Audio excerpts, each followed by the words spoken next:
No bedtime. The truth is not a Google search, you need to get your head right. The Greek goddess of illusion was called Media, and I'm not a coincidence theorist. I look for thread lines, smashing every deadline, no longer smashing red wine. Though I can hear the bells chime, it feels like the end times.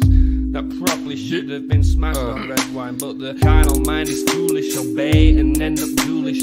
Don't get used by instinct, take control and learn to use it. Make a load of earnest music, earn a few quid, learn a few tricks. Sure, the truth is persecuted, this whole world is pure abusive. Know a bit about everything and everything about nothing. Figured out my noggin while you picture out shopping. You sit about watching while I dish it out, stop it. I don't mean to sound cocky, I'm not even proud of it. It's a second nature to me, just to be this out honest. I don't even need to sound honest, never been about profit. Everything but out on it, you can bet your house on it. Doubt I'll be out for the count when the sounds, and I'm down for the beat, no beat down. I mean, how long's it been? Help me out. I've been the only one who's held me down. All in the mind, hell freeze now. Still sick with it, healthy how? Few bars down and the world freaked out. I don't reach out, I seek out to speak out. I'ma recount the reasons they beat out.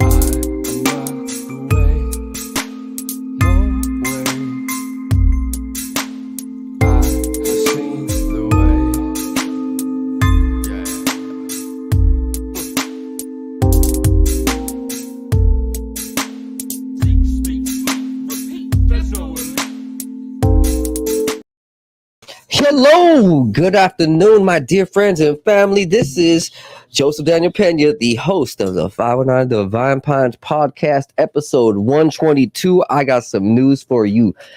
Today's date is April 25th, 2023, and I hope you guys are having an amazing spring. I've been so up in the clouds the last few days, ever since 420. Shout out Nerds, Laser Tag, and Arcade Fun Center up in Yakima for hosting an amazing 420 party, and shout out Yakima 420 Club for throwing down that fire, man. Everybody in the Yakima Valley and Tri-Cities Basin out there in Oregon or anywhere in Washington State, you know, if you want to do something on 420, that's cool. Go to Nerds, Laser Tag, and Arcade Fun Center. You know, every 420, they got this cool party. You know, shut it down for the adults. We got pizza. We got arcades. We got, this weekend we had cheese zombies, but I don't think that's going to happen next 420. So we got just a whole bunch of cool stuff out there, man. Literally, they threw down so much weed and so much dabs. I could not get high enough. I was literally just stoned, floating like Wiz Khalifa. Yeah, man. So it's $35 a ticket, and you guys get all the smoke. Literally, you want to go get smoked out, you get it smoked out. You just want to have a good time, you can have a good time. You want to just play arcades around some stoners, do it. Yeah, man, that place is the best. And literally every 3 weeks now, I mean, I'm not even working with Nerds, bro. This is a free announcement. Every 3 weeks they're going to be hosting a 420 party. So all my ballers out there, all my real smokers, my stoners, my gamers, you know, the real ones, head out there to Nerds, man. Let's get this thing popping. We don't need the clubs. We don't need all that drama. We don't need the people drunk. We don't need all that noise, all coked up, none of that. You know, everybody out here is smoking a little bit of weed, probably a little bit of shrooms too, but, you know, that's on my own. Like, shit, you know, I was me. A little bit of microdose. That felt great. I was so in the zone. I was playing Rambo, like blah, blah, blah, reload. You know, just doing my thing, bro. This shit was so lit. I ain't gonna lie. I literally had the best time of my life out there at Nerds, Laser Tag, and Arcade Fun Center, man. Out there in Yakima, Washington. Oh, dude, you guys have no idea. For 4 hours straight, we were just getting lit, having a good time talking. There was businesses there, you know, some t-shirt makers and some sticker makers. And, you know, oh, man, this is just the beginning. We see that there's a revolution all across the nation about cannabis. Everybody is hosting cannabis parties. Well, not everybody, not the cool kid, you know, not the fools. Only the cool cats are throwing cannabis parties. You know what I mean? Like Cali out there, they be doing it right. I was watching B-Real and E-Zone, same 420 weekend. They be doing their parties, right? Hey, man, I felt such at home with all these stoners just talking about weed, talking about strains, talking about this, that, I was able to promote my podcast and incorporate a little bit of what, I got and what I'm about. And, this is just the beginning for me as a business. I love these type of events because now I could go out as a business if I wanted to in the future, and I can, be part of that side. And it's real amazing to be around professionals and OGs and older heads who are looking down at looking out for us young cats. Like I said, this is a safe environment. It's so chill, so laid back. All of us are sick and tired of going out and seeing drama at the clubs. I know for sure the older we get, the less that we want of that, unless you're like a demon and unless you're a fool. But over here in the stoner circle, we don't really accept that in the real lifestyle. You know what I mean? We don't accept that demon life, that drunk life. Like it's a whole different type of noise that just ain't right. You know what I mean? Yeah, man. Like, literally anybody who just wants a safe environment to kick it out there with real ones, OGs, old heads, dab rigs galore. Like right when I walked through the door, bro. You wanna know what's up? I walked through the door, they charged me for my ticket, whatever, yada, say what's up to the greeter. 5 steps in, I take a right, there's a big lobby. You know what I see? I see a table filled with joints, filled with blunts. This thing was literally off the charts. You see this desk, the front desk, like they shut the whole thing down, right?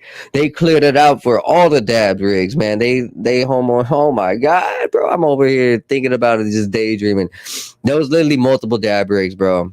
And this thing was gas. Like there was like 7 different dab strains the homeboys threw down. See, Yakima 420 Club came through with the clutch. Like, I guess this, this is going to be happening every time, right? And so you just pay your ticket, let's just say everybody, comes through 40, 50 people, right? And that's probably enough to supply some ounces of dabs and weed, and that's what Yakima 420 Club did. I think so. Don't quote me, guys, but I think that's what the plan is for the rest of the time being. They're gonna start bringing vendors. I'm not sure if it's gonna be 420 Club, but they're going to bring in vendors. So Yakima Nerds 420 Center is going to shut down 8 p.m. to 12 p.m. every couple Wednesdays and bring in different growers from around the state, different concentrate makers, I think. Or if it's all just the Yakima 420 Club throwing it down with them, that would be even sicker because like homeboy is from Grandview, and yeah, man, I'm right by this cat and it's cool. I'll be able to get some real professional leadership, like having a peer in this cannabis industry who's having multiple companies and all of these dudes in the Nerds Laser Tag. So, I mean, I guess I should say that Nerds Laser Tag and Arcade Fun Center is connected to a smoke shop. So, that they're real stoners, bro.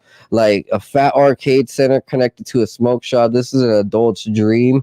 And it's one of those things where you just have to be there, bro. It's one of those vibes, those endless vibes that just it's so perfect because we've been thinking about this for a long time, ever since weed has been legalized here in Washington State. I know I personally have been coming up with a lot of ideas like, it'd be sick to throw a weed party here, there, that, and finally it's happening. I imagine that we're going to start seeing a lot more, but hey, this is the original right here. I mean, this was fire, dude.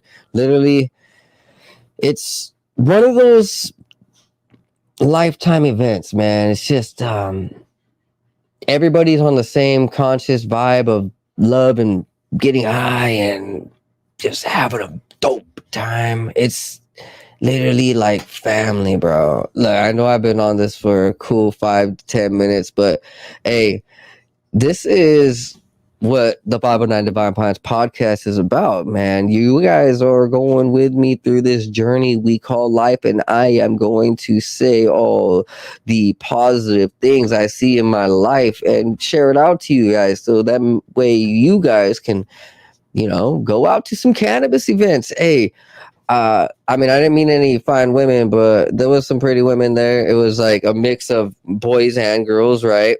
And literally just all ages.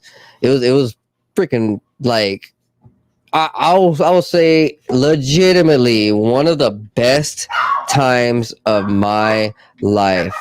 And with that, guys, let's go ahead and take a quick break. I will be right back.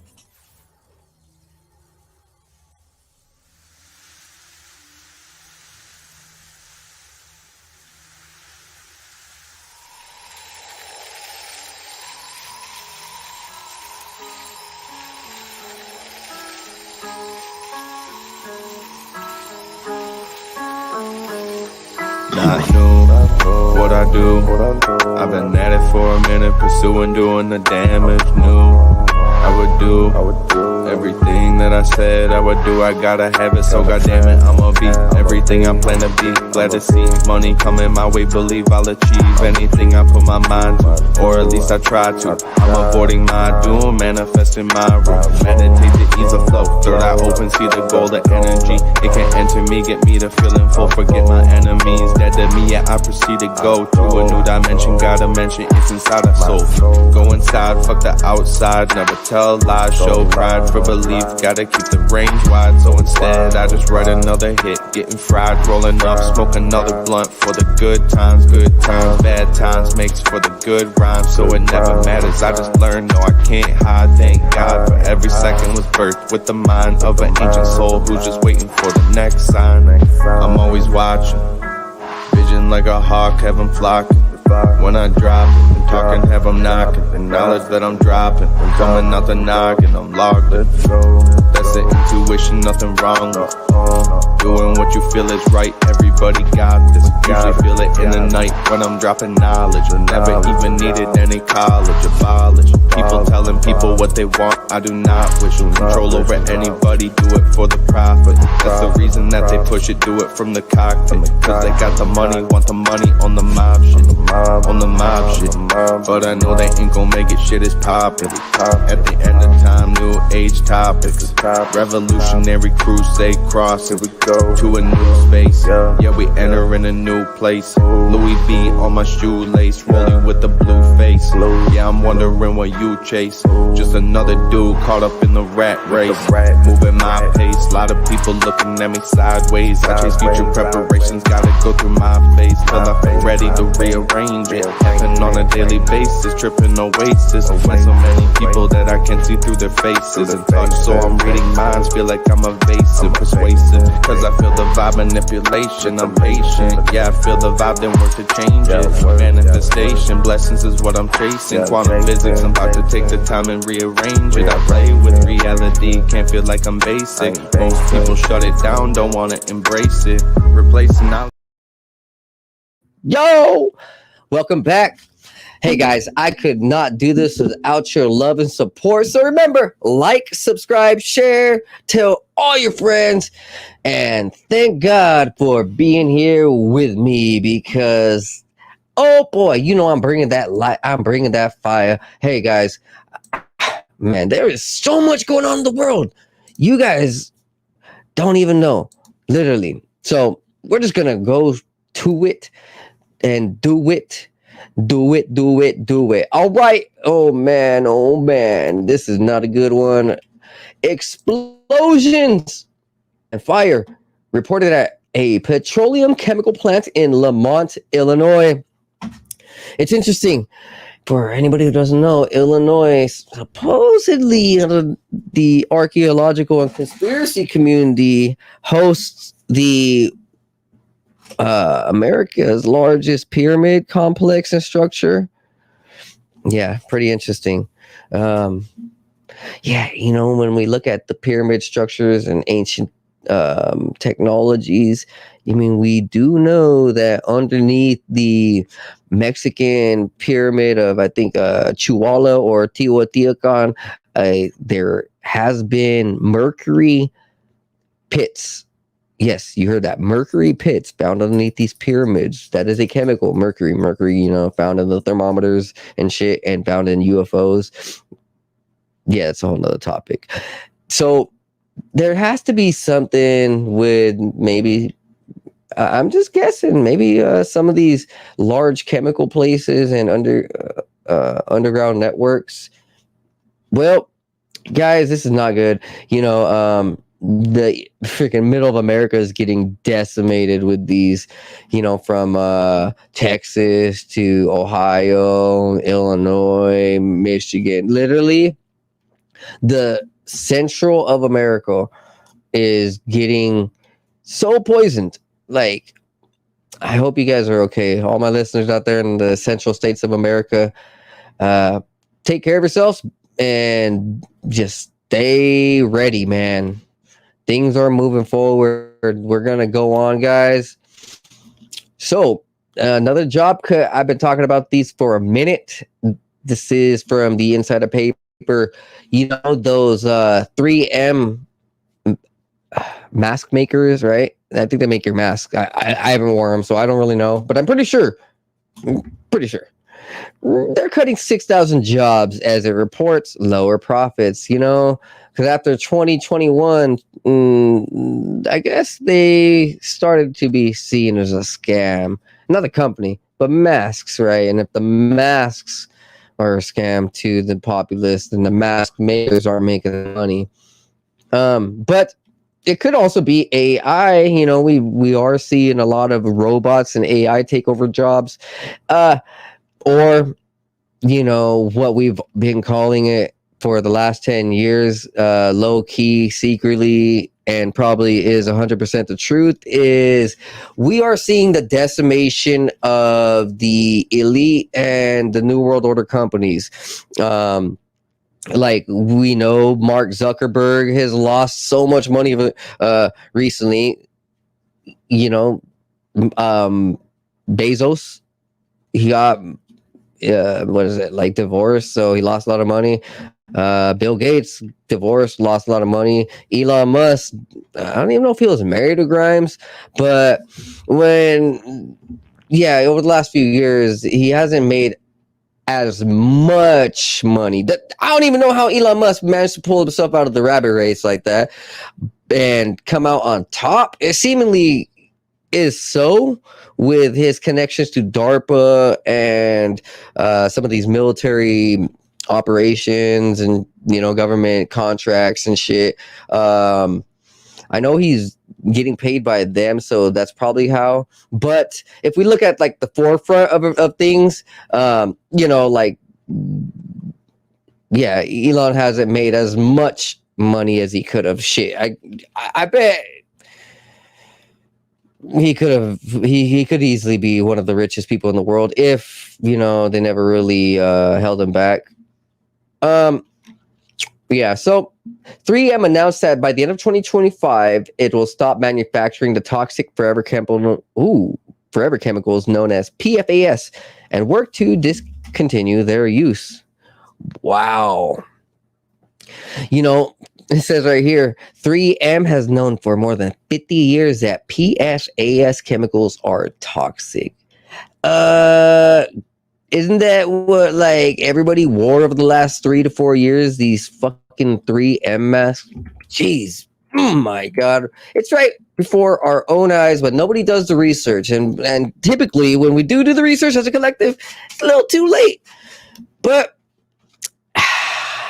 we're doing our best. Let's move forward. Massive blue hole found in the waters of Mexico, potentially hiding Earth's secrets. So this actually matches with the famed underwater explorer that was traveling through, I think, the Gulf of Mexico or somewhere along South America or Central America, and he reported, it was on the History Channel or National Geographic. You can find the video. He reported that there is a underground river beneath the ocean, and he showed it, or there's an ocean beneath the ocean. I don't know, an underground sea. Well, we don't really know exactly what it is, but we just know that there's a second layer of water underneath the water in Mexico, and they showed the footage. He's looking at it. He's like, yeah, it was really weird. We seen some glossy looking things and what seemed to be like a beach, and what seemed to be like water waves on this underground beach deep below the surface, right? And they show the video, and it's legit, right? And just so happily, guess what? That guy dies. Just a week later or 2 weeks later, helicopter crash like Kobe. Oh, rest in peace, all these brave men. Yeah, it's pretty interesting. That was maybe 10, 15 years ago, though, right? And with the help of all of our smartphones and all of these companies getting so much, small companies getting so much money that they don't have to obey by the bigwigs' laws. Yeah, like a lot of these articles are freely being published without enough hands on deck to stop these articles from coming out. So you kind of get where I mean, like, the tactics that were being used by the CIA and FBI over the last 50 to 60 to 100 years, they're not really working anymore. They can't shut down all information. They can't, stop the age of Aquarius, the disclosure, age of information. The apocalypse in Greeks means like, what is it? To know the unrevealing, the revealing of truth or something, right? Here, let's do a live. Apocalypse in Greek. Apocalypse. Oh my God, I'm having such a brain fart. Oh yeah, guys, I just had this crazy dental appointment. I might have to get a freaking root canal. It's so bad. Oh man, like last night I was having a migraine on 10. Literally, I could not go to sleep. So apocalypse is derived from Greek apocalypsis, which means the uncovering, the unrevealing, to take the cover off. If, let's just say hypothetically, if Jesus were to be coming around in these days and ages, wouldn't that mean he would also be helping take the cover off, and we would be in a state of uncovering?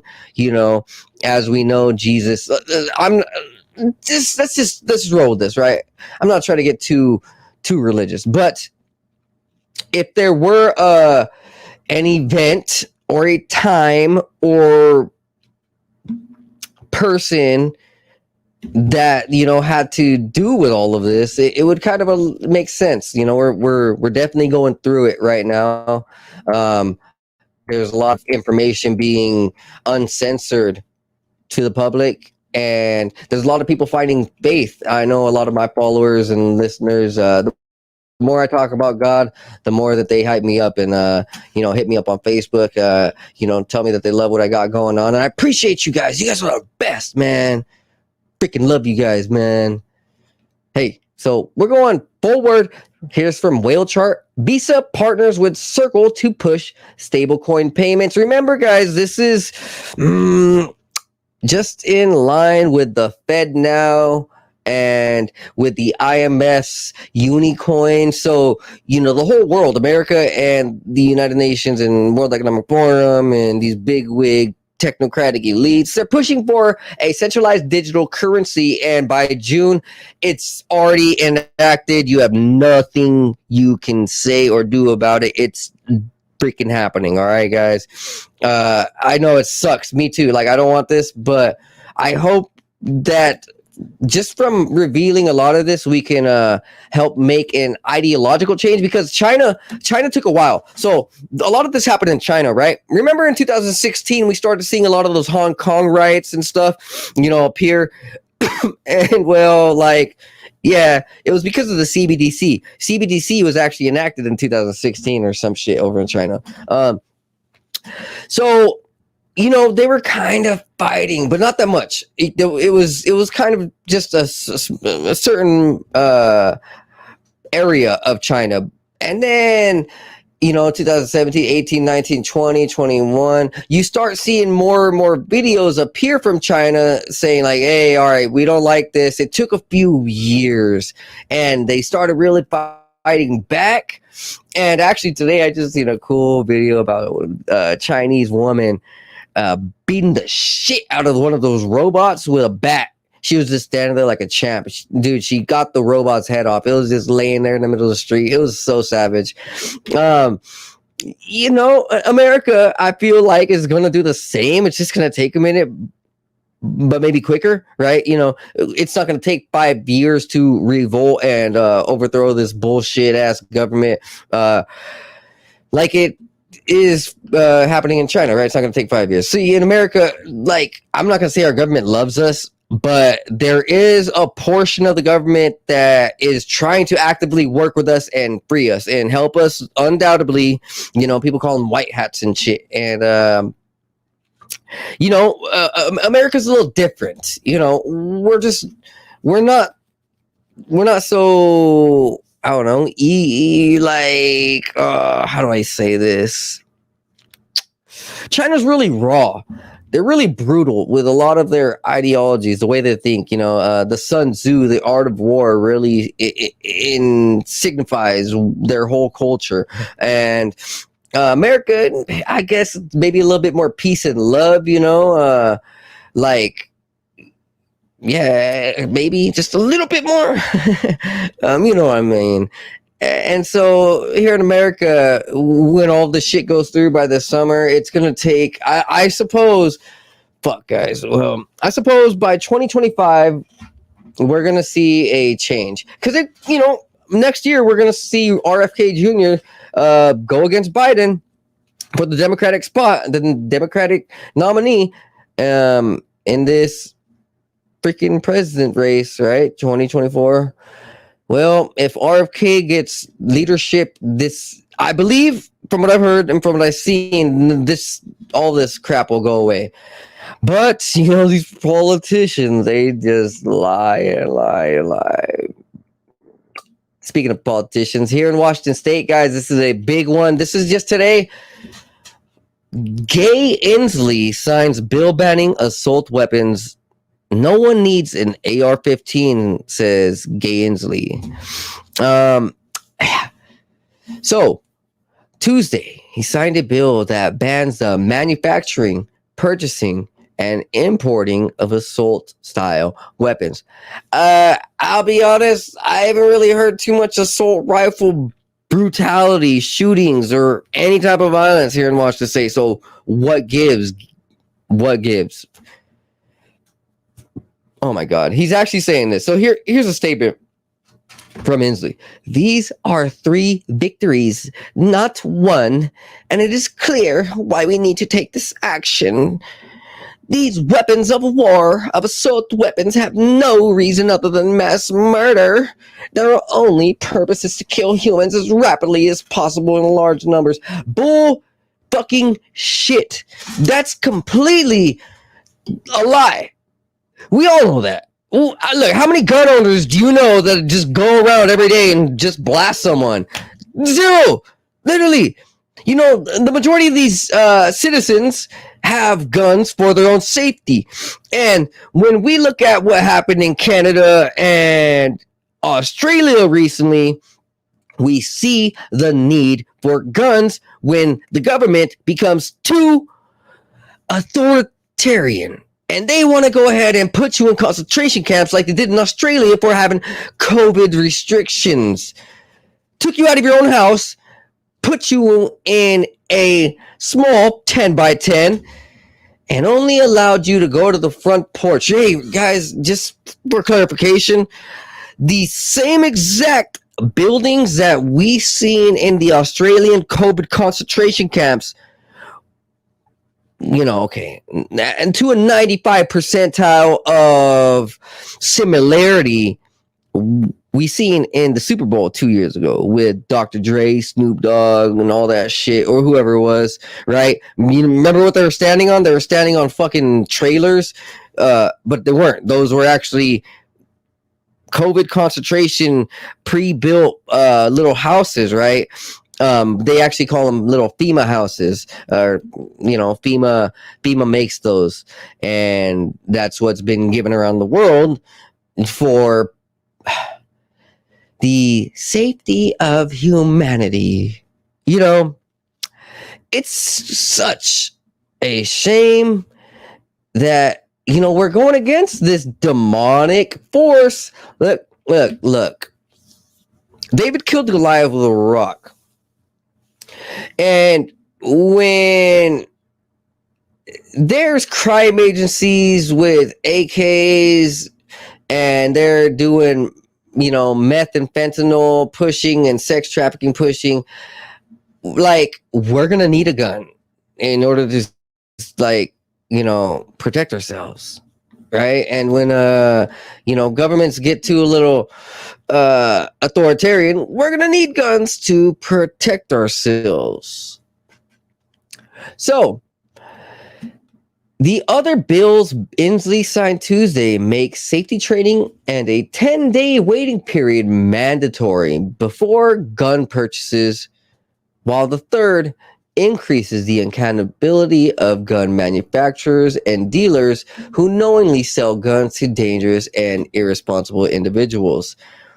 Woo, guys. Oh, my. Hey, all my Washington State buddies,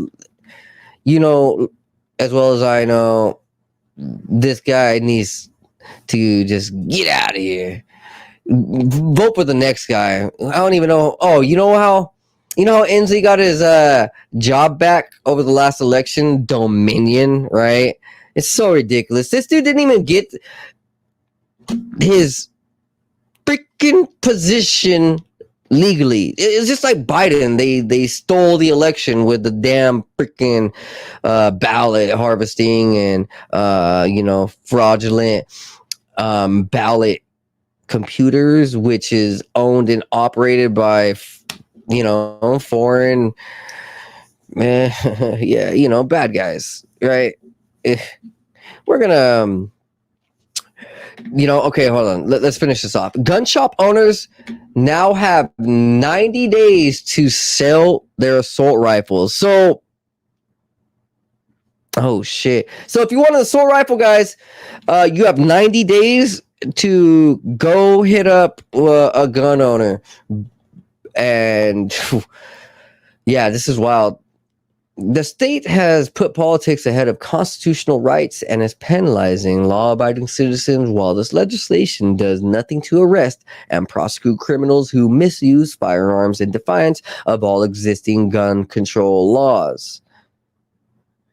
The NRA also signaled opposition to 2 of the 3 bills as it continues to fight assault rifle bans in other states. Oof. Guys, it's a big deal. Look, you guys watched Red Dawn. Well, I hope you guys did, because that was Washington State that got infiltrated by North Korea, I think, or Russia. It's an interesting movie, to be honest. So Faith Phillips, how do I pick my topics, bro? I'm a walking computer. I got information for days. Yo, I hope you guys are having a great day. Remember, like, subscribe, share, tell your friends, and roll a joint. Hit that bong. I'm going to continue the news, so let's keep it going. All right, so here, this is from OBDM Discord. Shout out. Bridget Watkins, 43, of Summit, Arkansas, was arrested. Allegedly, she's been taking fawns or deers into her home and training them to be attack animals. Dude, this is like some Pokemon shit. Come here. You're mine now. Arkansas Game and Fish reports at the time of her arrest, Watkins was in possession of several grams of meth, 4 fawns, and many broken, stolen electronics. Authorities were alerted when people discovered deer wandering onto their porches and rummaging through their garages after Watkins had given them meth. Dude, like these neighbors just put their own shit on blast. They're like, hey officers, I was smoking meth with this girl, and she was setting out some deer, and like it was running through my shit, and hey man, like what the fuck, man. Yo, so one homeowner who followed the fawns back to Watkins' residence in an attempt to recover his property was met by Watkins wearing nothing but a duct tape bikini while disassembling a clock radio. Hey, that's talented. Like, she can make a duct tape bikini, bro. She can make a bikini out of anything. Yo, so the comments say goodbye cocaine bear and hello Rudolph the meth-nosed reindeer. Oh man, this is classic. This is I ain't gonna lie, it's not even cool. It's just funny. Like, we gotta laugh a little bit, because that ain't us. That's that all that demon side, bro. That's that devil lifestyle. We don't play that. Like I said, it's funny.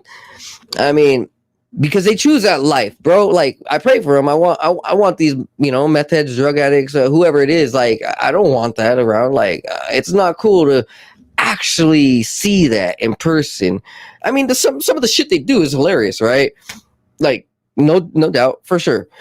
But we don't need that. And I pray for them. Like, legitimately, it sucks, because that's what the state of the world has come to. We're literally at the barrier. We're at the brink. We're at, I would say, a peak in our reality. Everything has accumulated to a summit up to this point, and now we're about to start seeing either a summit party or the summit collapse, or we get saved by Jesus and angels or something. Who knows? Maybe Noah's Ark again. No idea, right? But you get what I mean by summit, right? There's no pun intended, because we know that they attend the World Summit, and that's actually a name for one of their the Davos, right? And all that shit. No, I mean it like legitimately. If hypothetically we were all on a mountain right now, this is the peak. Like, whatever happened 20, 30, 40 years ago, it's not as intense as what's happening right now. We're literally seeing our government come out with stuff like this, psychoelectric weapons. This is like, it says accidentally, but it's not, bro. It's called the revelation of the method. They have to reveal their secrets when they're using them, or else they're like ultimately doomed with their karmic energy. Right. And then we also see another article. I'll pull it up here in a while, about the government's top generals and wartime leaders. They're all saying, hey, we're about to be attacked by UFOs, or UFOs are a major threat, and we should watch out for something soon. Like, we've been seeing these UFOs, and I've been trying to tell you, and I'm gonna just break it down. There is good UFOs, good bad UFOs, good aliens, good bad aliens, good angels, obviously bad fallen angels. So whatever they're called, whatever we want to call them, there's these other entities out there that are good, and there's other entities that are bad. And it's all happening right now, that they're choosing to show us, and our government's choosing to step up. It could be a mix of things, like I've been talking about for a long time, right? Just it's a collective of multiple different angles. We see, like, people talk about the age of Aquarius, right? And maybe even the, what is it? Kali Yugas in the Indian and Vedic books. right, we're going through some yugas, and supposedly right now we're going through the Kali Yuga, which is like the hardest and darkest, and then we come out into a lighter one or something. I don't really know how it goes. I didn't really study the yugas too much. I need to. Right. So continuing forward, like there's some real shit happening, whether we call it biblical or ancient or just a peak. Right? Yeah. So here's this article from Popular Mechanics. Government accidentally releases documents on psychoelectric weapons. This is wild, bro. So I'm just gonna read this I guess picture. So they have about 1, 2, 3, 4, 5, 6, 7, 8, 9, 10, 11, about 11 different points to the human head on which psychoelectric weapons can be used. So guys, if you have any of these symptoms, don't just think that sometimes you just randomly have a headache or some shit, right? Like legitimately, these weapons are used on everybody, you included. You don't even have to be a conspiracy theorist, dog. Like we see Kanye West or we see Britney Spears, we see these celebrities. They're not openly like conspiracy theorists. Like sometimes they're actually part of the system and they still get fucked with. I don't want to say why, but this is their depopulation agenda, the elites, the World Economic Forums. Anyways, so here's the 11 points for how psychoelectric weapons can be used on a human head. Forced memory blanking and induced erroneous actions, reading and broadcasting thoughts, induced changes to hearing, both apparent direction and volume, and sometimes even content, controlled dreams, forced waking visions, some synced with body motion, sudden violent itching inside eyelids, forced manipulation of airways, including externally controlled forced speech, microwave hearing, transparent eyelids, artificial tinnitus, forced movement of jaw and clacking of teeth. I'll be honest, guys, I've had half of these and come out of nowhere when I'm really deep into some conspiracies. I'm just be honest, it's fucked up. Being a targeted individual sucks, but I do it for you because God asked me to. Hey guys, so there's about 1, 2, 3 on the chest. So the 3 or 4 maybe, the 4 that are for the torso area of psychoelectric weapons: wildly racing heart without cause. Well, I wonder about all these heart problems over the last few years, not just the shoddy. We're talking about real EMF weapons. I still need to release this episode. So with Eric Hecker, had an amazing episode about EMF weapons. I'm going to go ahead and release it again. Dude, you guys are going to love it because now, you're a little bit more understanding of these things. You have the proof right before your own eyes.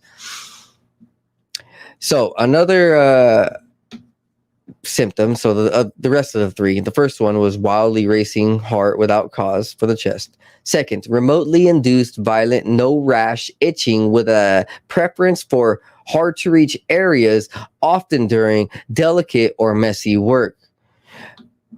Forced muscle quaking of the large muscles on the back.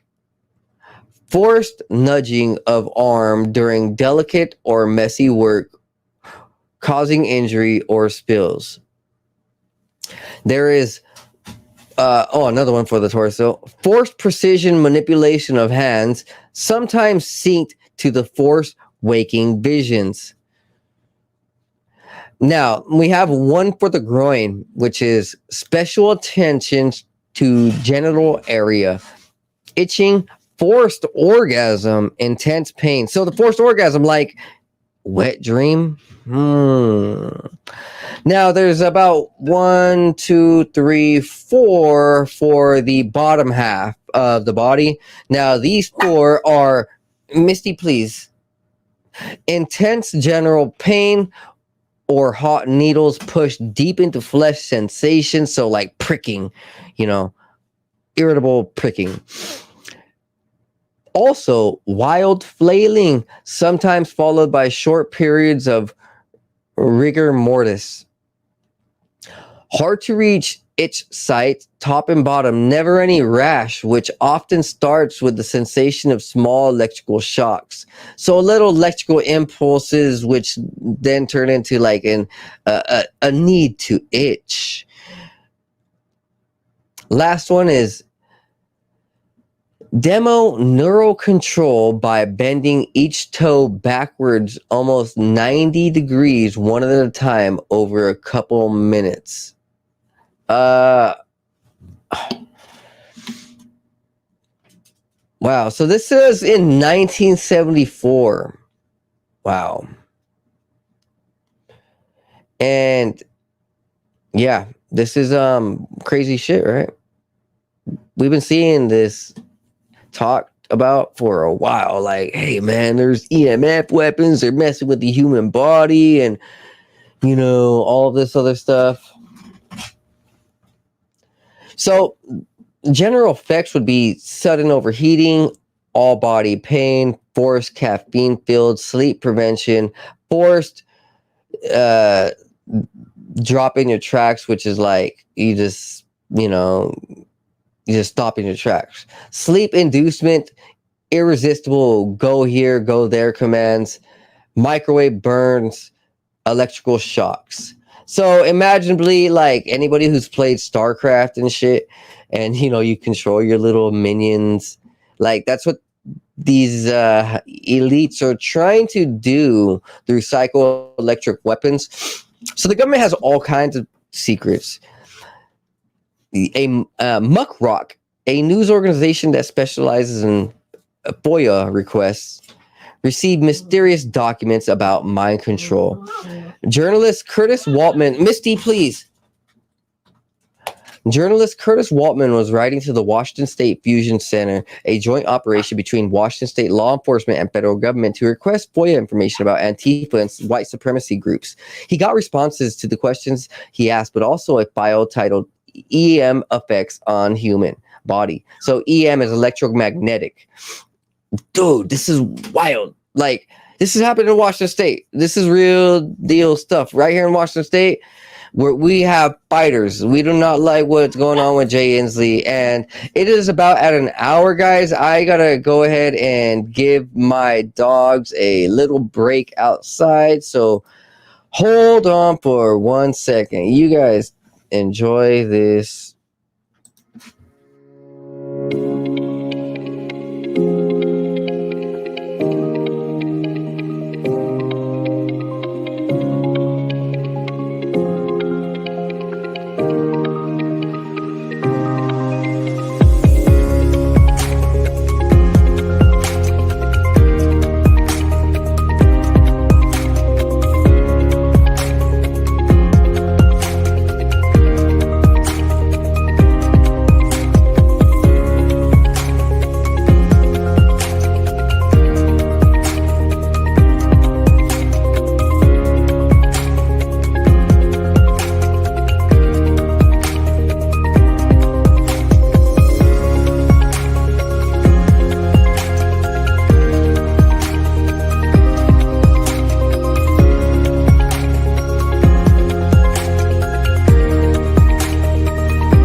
back. Thank you for staying tuned. I had to take my dogs outside. You know what's going on. Yeah, like these freaking dogs got my attention so much. I ain't got a girlfriend. So yeah, like these dogs are my bays. Ha. Hey, I got to take care of them. Next article, guys. Vigilante burns gang members alive in the streets of Haiti. You know, I'ma just say that there's been some real shit going on in Haiti. Remember, Haiti is pissed because of what Hillary Clinton and all of her entourage has led in Haiti, right? Sex trafficking, gang violence. They completely destroyed it. So we're seeing the citizens rise back up and fight for their homeland. They do not want the demon lifestyle in there. It's so sickening. It's we have to call it the way it is, man. Just be real about it. Like, I don't really support like exactly going out and fucking burning gang members in the streets, bro. But you know, I don't.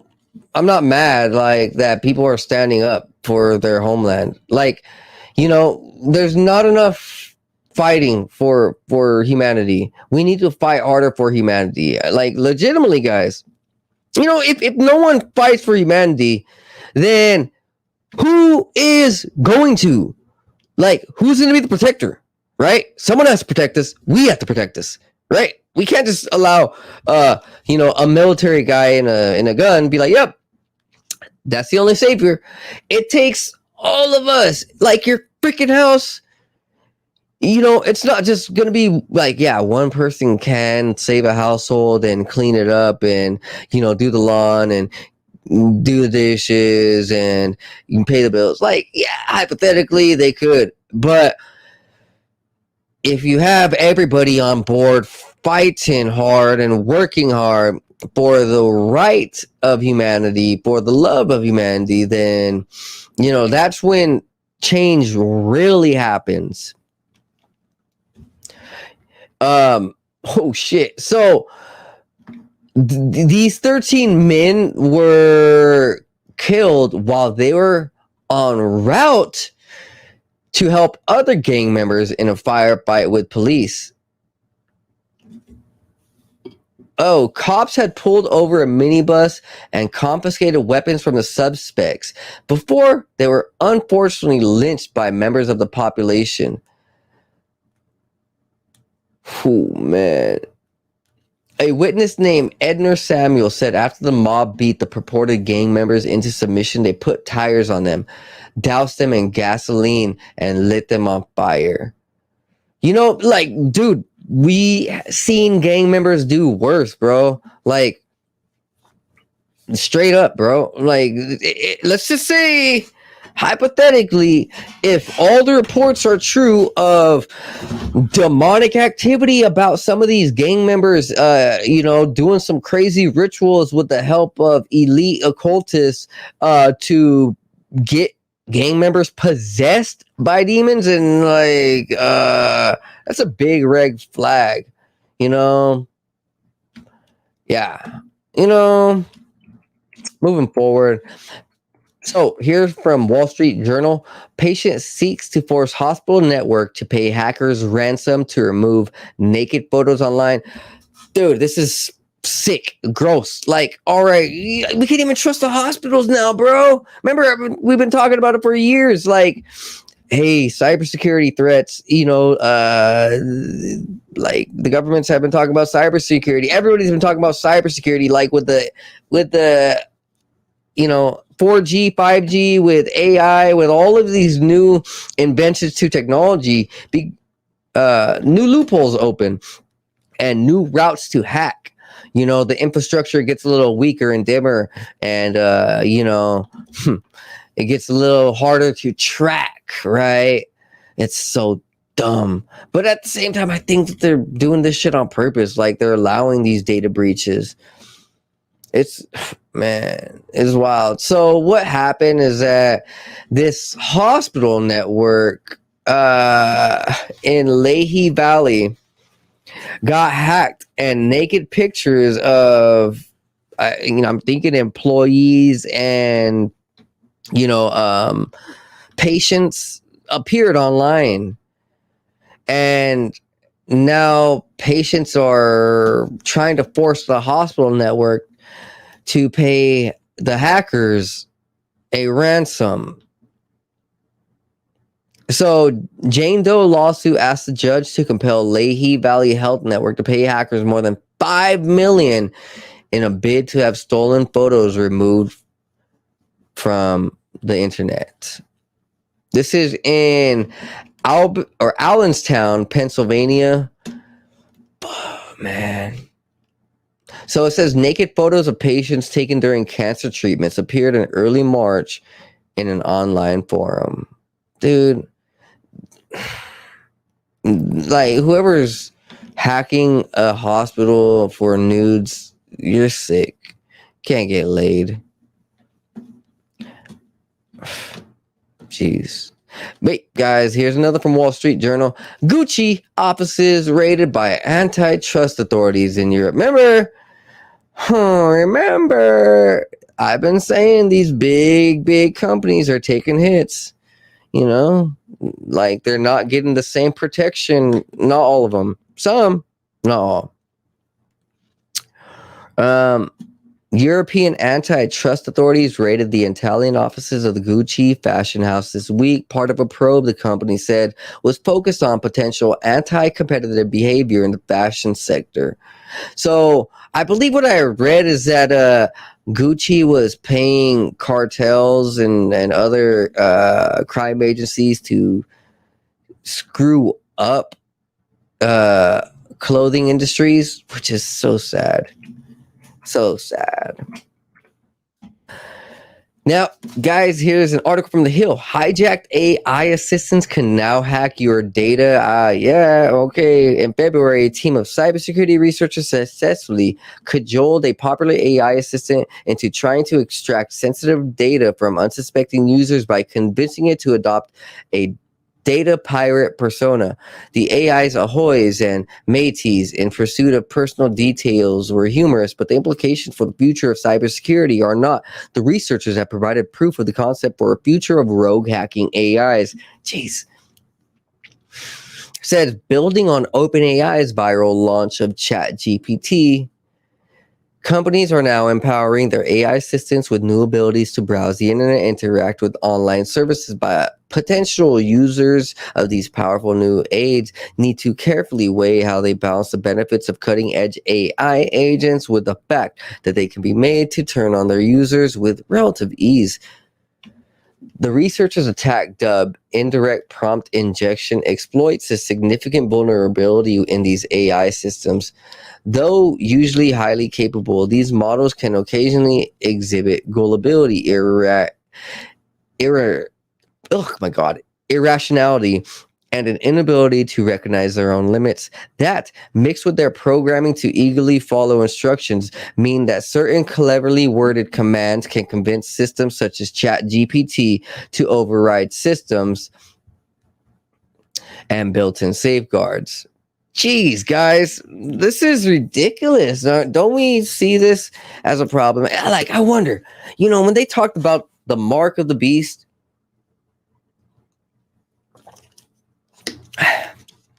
what is that to you guys? What is the mark of the beast? Is it this AI? Is it this computer? Is it the technology? Is it the willingness of improper laws and regulations under a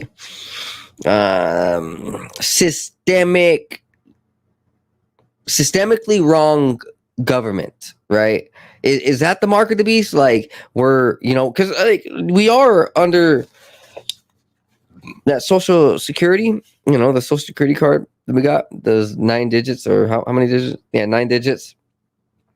If you actually look into that, that is a paper slip for the government to own us. Literally, like they're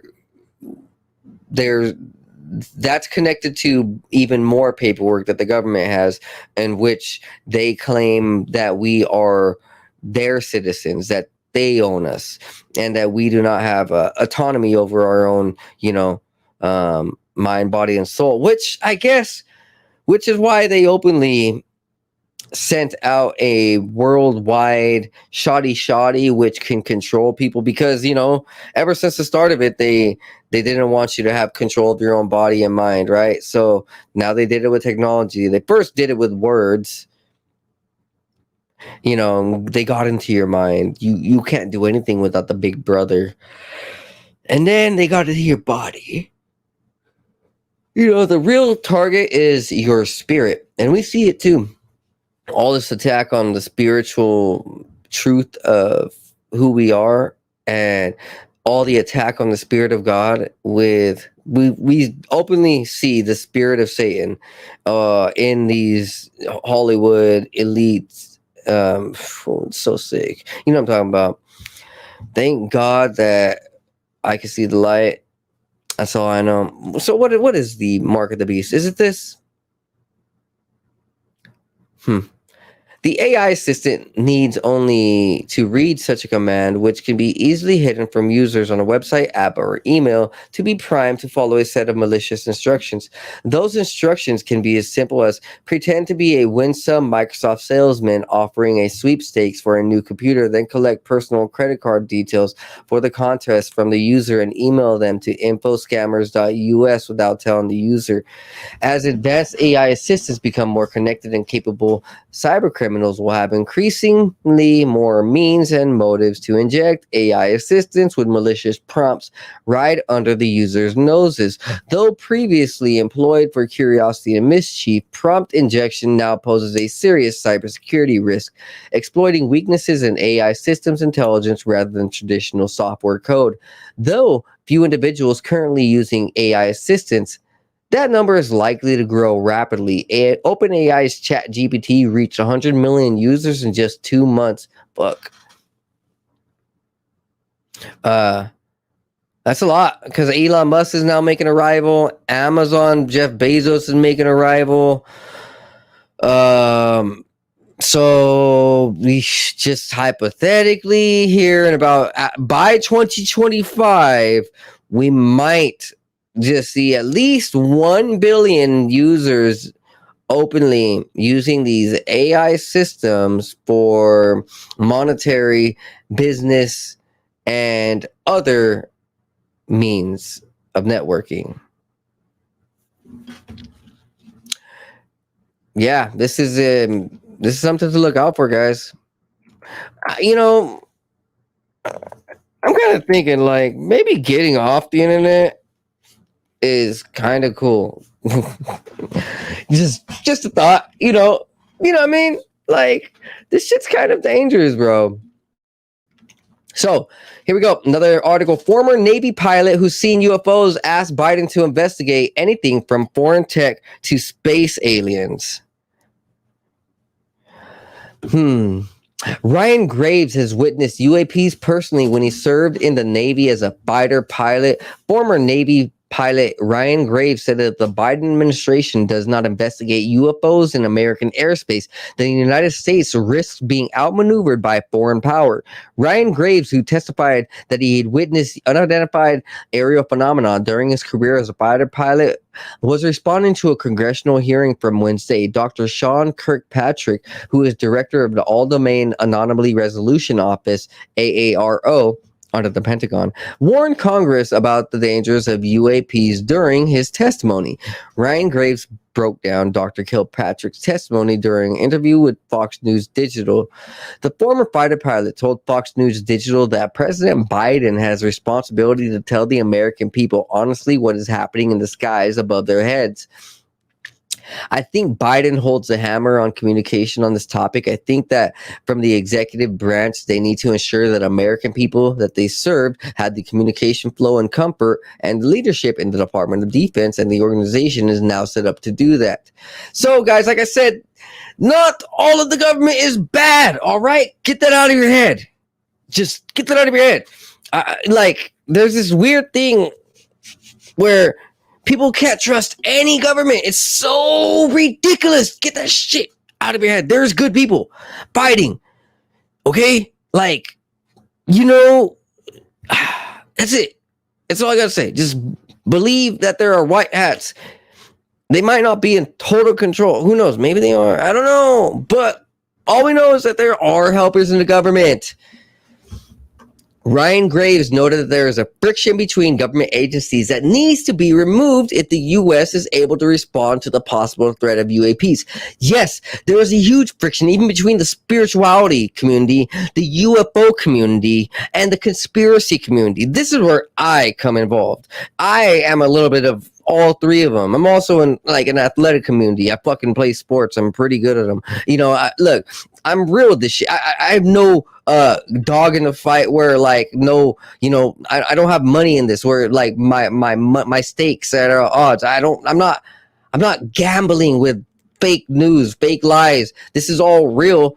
Now we need to come together. There should be no friction. There should be no animosity. We know, relatively, some of the government and some of the UFO community, some of the spirituality community, just even the conspiracy they need to pull their heads out of their ass and realize that unity is the only way to go. We can't keep saying, "Oh, God doesn't exist." Angels can't exist either. And then the other side's like, well, I don't really think any of these things exist, and none of it. It's like, oh my God, no, like I understand everybody's entitled to their own beliefs, but there comes a point in time when truth, knowledge, and fact and proof overrides, the respect of everybody having their own beliefs. Fuck that. No. You don't change the world by just letting people think what they want. Jesus didn't. Jesus told the truth. He's like, yo, there's demons in you. Get out. Oh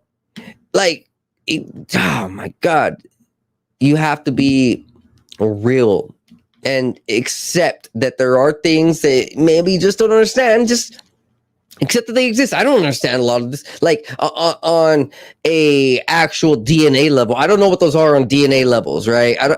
I barely even know what we are on a DNA level. But that doesn't stop me from saying like, hey, okay, there are these other dimensions, these other possibilities of entities, and here are the other possibilities of who they might be. I have to keep an open mind, because then I go home and I'm like, well, if this is a possibility, then I might be able to do this and protect myself a little bit better to stay away from, per se, some of these darker influences, to, per se, go to these lighter influences, right? And then, I do these methods, and objectively they never fail. Like, I get my objective every time. Like if I'm testing whether there's dark or light spirits, I know exactly what is going on. This is the first time ever saying that. Yes, I test people openly, and anybody who talks to me in person can tell. Like, I'm looking at them in a very methodical, analytical, spiritual way, and it's some people some people appreciate it. Some of my friends appreciate that I actually care. Like I'm trying to read their soul and read their influences, and some people don't like that I read their demons. Some people know, like they get that hint. So like, he's on it's psychic. I can tell my family members exactly what's wrong with their pain and in their body, like, and they don't even have to tell me. like I'm just like, is this wrong with you or blah blah blah, and they're like, well, yeah, how'd you know, right? That's who I am. I'm here for the good of humanity, and I love you guys. Yeah, I'm a psychic killer, okay? Yes, I admitted it. So, in the past, Ryan Graves explained the description and shape of the objects was classified. In this hearing, we learned about 50% of the objects that are spherical in description, and then there's a plethora of other descriptions of smaller probabilities that they discussed. They also showed that the objects were essentially operating in all of the U.S. operational areas. UAPs have been spotted in operational areas off of Japan and the Middle East as well. Some of the UAPs, Graves explained, were at altitudes right smack dab in the center of our airspace, making them a serious aviation safety issue. So this correlates with the Die Glocke, the infamous UFO that the Nazis built, right? The Bell craft. Yeah, I'm talking about, right? Yeah, so that thing was real. And ever since, hypothetically, the 40s, 30s, 50s, somewhere between the 30s and 50s, we as a human race have found the means for this anti-gravitational technology and propulsion.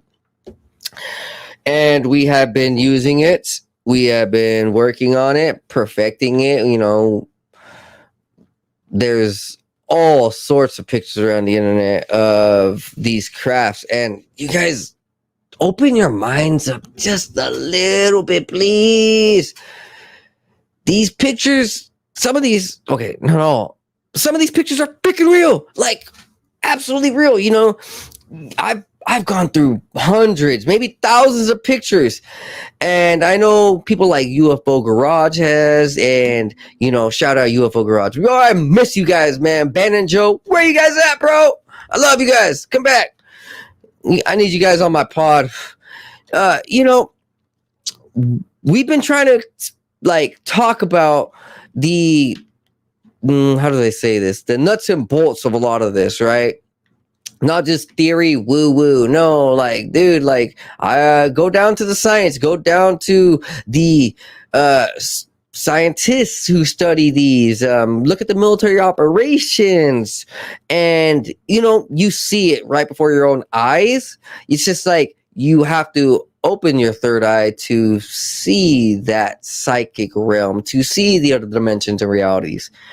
I know that, don't be alarmed or afraid of, well, when you open yourself up to these possibilities, you open yourself up to darkness. No, not when you pray to God and ask for the angels' protections. See, ever since I started praying 3 to 4 or 5 years ago, my ability to understand UAPs, UFOs, Bigfoot, spirits, demons, aliens, angels, and protect myself is A1. I used to think about these things, and yes, it felt like I was opening up doorways, but it really wasn't.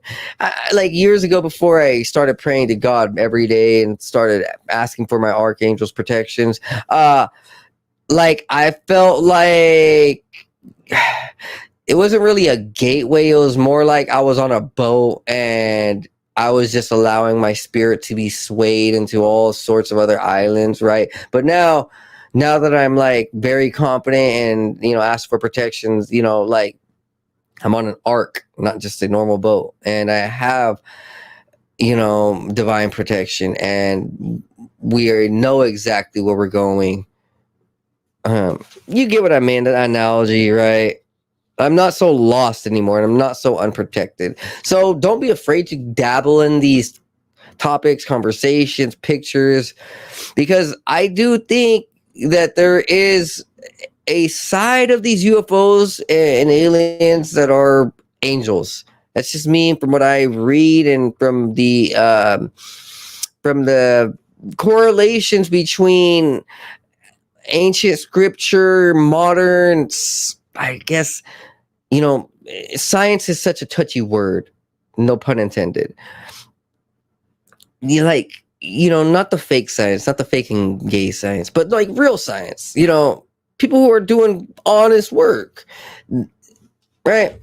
Hey, this is me, who I am. I like to fight for these things because there is a whole lot of drama and pain that comes with not knowing your enemy and not knowing your friends and not knowing the environment in which you walk.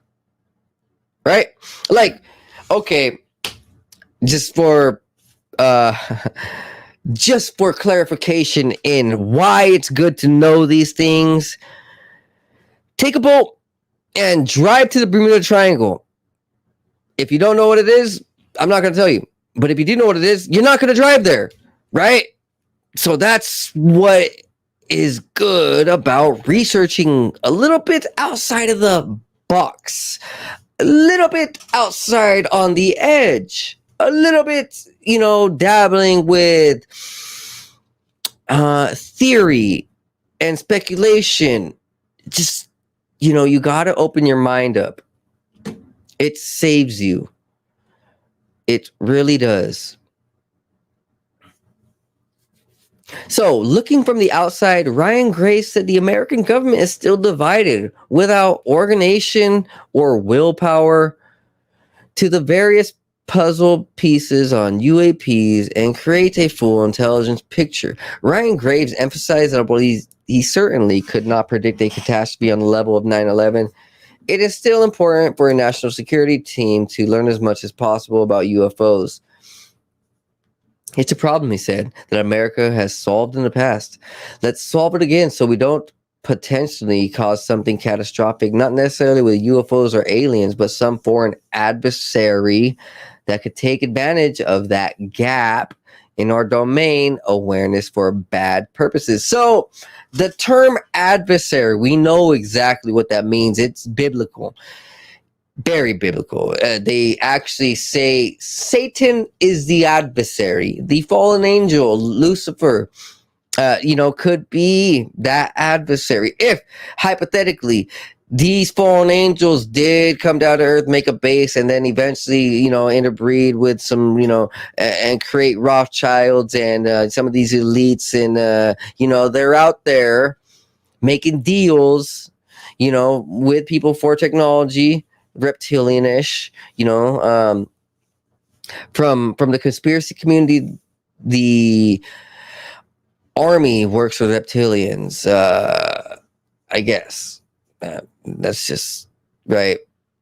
And the Navy works with the Aquarians, the people in the sea. The Air Force works with avian, and I forgot who the Marines work with. Maybe Draconian or Reptilian or Alpha Centauri. So that's just from the conspiracy, right? No, that's wild. Like, for everybody listening, they're like, who doesn't know what I'm talking about? They're like, what? Right? So, these, I would say, other dimensional entities are here. Like, okay, that's my understanding, 100%. Now, when he says adversary, what I've been saying is that they're not all on the same side. Like, it was even in the biblical times. The fallen angels rebelled against the angels. They rebelled against God. It was a battle between the angels and the fallen angels. So it would be the same thing with aliens. If there were multiple alien entities and races, and okay, guys, right here, they're kind of telling you a little bit.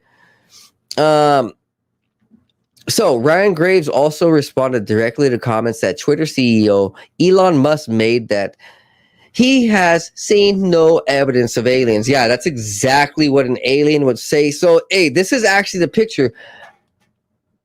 I think if you zoom in close enough, you can see. Oh shit. Oh man. Here, let me go right to that picture. Something looks funny about Elon's neck where, like, there's been another picture. It almost, I swear, it almost looks like Elon has a mask. You know, I did show that clip with Biden scratching his neck that looked like a mask. I'm gonna be honest, man. Elon just doesn't look like a normal human, bro. He looks like an alien, talks like an alien, walks like an alien. You know the saying, walks like a duck, talks like a duck, must be a duck. And so, Elon, sorry, dog, you must be an alien, right? That's something definitely another dimensional entity would try to hide if he's like, yeah, he's like, oh, I see no evidence in aliens. No. Yeah. Elon, you don't fool us, dog. You know, when he wore that Baphomet suit, when he named his kids Demon and Archangel, bruh, like, the signs are right there.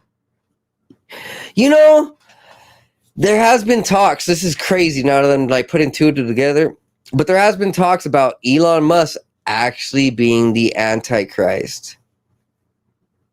You know, because people love him, bro. Like, swear to, oh my God, there's so much people love him around the world. It's crazy. He's literally like the lower class, middle class hero.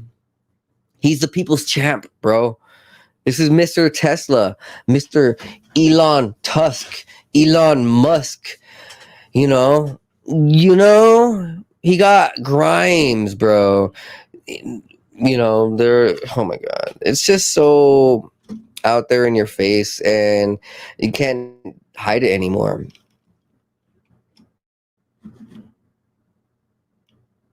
Yeah. So here's from ABC News. This is gonna be quick, but man, this is a trip.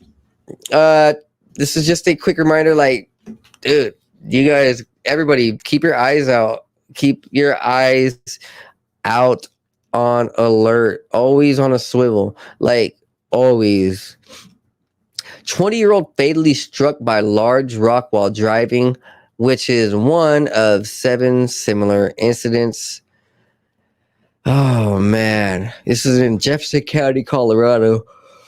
According to the sheriff's office, a large rock had broken through the car's windshield, striking and killing 20-year-old Bastel. One of at least 5 similar incidents in Colorado over 3 hours on Wednesday evening. Oh, shit. That's wild. You know, just for a quick conspiracy, I have heard that Bigfoot, they like to throw boulders. They can throw boulders.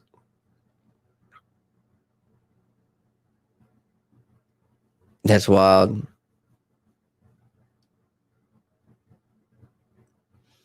Yeah, you know, I don't really know what's going on. They don't really know what's going on, but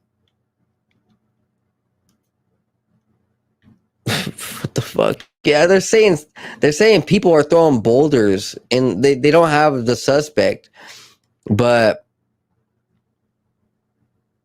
yeah, they're saying people in Colorado are throwing boulders at windows. Oh shit. That's wild. Hey, man, all my Colorado folks, be freaking strapped, homie. If anybody throws a boulder at you, you know what to do. Fucking beat them in the head, pistol whip their ass. And, well, I should have pulled up the second article with this, but this is from ABC News about Dragon Disneyland bursting into flames. So, from the Sam Tripoli retweet, if you go through his retweets, he had posted about the connection of this dragon head at Disneyland going on fire and some type of ritual, demonic ritual, satanic ritual or something. I didn't want to stay too long on that, like reading it, because some of that shit, you know, it was too early. I didn't want to read it too early in the morning. I should have pulled it up. But yeah, you know, it's really weird. Like, this wasn't supposed to be on fire, but it just engulfed in flames, right? You know what? We did see that in what is it? That show Conspiracy? Uh, yeah, that one anime show with all the conspiracies, right? You know, you guys know what I'm talking about? It kind of looks like The Simpsons, or no, like uh, I don't know how to say it. Yeah, it's one of those. It's one of those cartoon shows on Netflix, right? It's about conspiracies and shit. Well, in one of the second season, the cremation of care of Moloch the owl burned at the Bohemian Grove, right? And people were still in it, but it was like a ritualish kind of, ritualistic. It looks like esoteric and shit. And well, a dragon is super esoteric, super satanic. I think right. That's how they incorporate the dragon. The dragon is Satan. So moving forward here from the New York Post, Bud Light marketing executive behind Dylan Mulvaney partnership takes leave of absence. Yeah, they were like, sorry, dude, you gotta go. You've messed up our Bud Light company. Because look at, it was the Bud Light's executives, not just this guy, but multiple were like, hey, we didn't actually know this was going on. Like the big dogs of Bud Light were like, uh, we don't know what the heck happened, right? But I guess one executive took it upon themselves to sell out all of Bud Light, like literally. It's wild, yo. Like he didn't even have permission. He just made this shit. And you kind of get this feeling that maybe it had something to do with what's been going on over the last 5 years, where these FBI and CIA agents are infiltrating locations, and agents of chaos are infiltrating places and ruining things. I think back, there was this dude in high school, and all of my friends and even me were, we looked at him because he was brand new in our circle, and like he just came out of nowhere, and we looked at him, we're like, if anything, this kid might be an agent. We never really found out, but from what I heard, yeah, it sounded very agent-ish. Like, it's happening everywhere, bro. Like you get this infiltration at every freaking level. Moving forward, so from the New York Post, another weird article about list of bad New York City principals includes Lucifer's sister, sexy dresser, and serial hugger. Yeah. Really weird. A review site on administrators in need of improvement listed these, and there's 177. So this list on this website is rating New York City Staff Council, and it's been created by the UFT Solidarity Teachers Union Group, and is helping teachers and staffers, better their environment as a collective. Everybody gets to rate each other. So one of these, a few of these here, I'm going to read them. A Brooklyn principal accused of giving out unwanted hugs. Another Brooklyn staffer who dressed in too tight clothings, and another one referred to as Lucifer's sister. So they're talking about even stuff like complaints. So Deborah Mastriano, who heads PS 166 on the Upper West Side, has been accused of prohibiting kid snacks and making racist comments. Oh shit.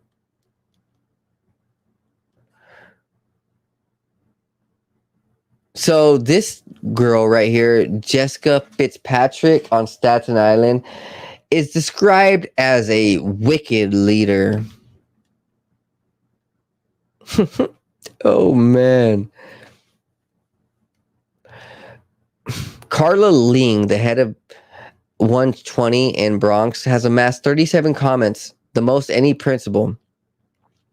The Post previously reported that the educator was so ill-mannered, even her boss was offended. Sheldon Dempster, principal at Sunset Park, Brooklyn, reportedly mocked staff members and doled out unwanted hugs. Oh my god.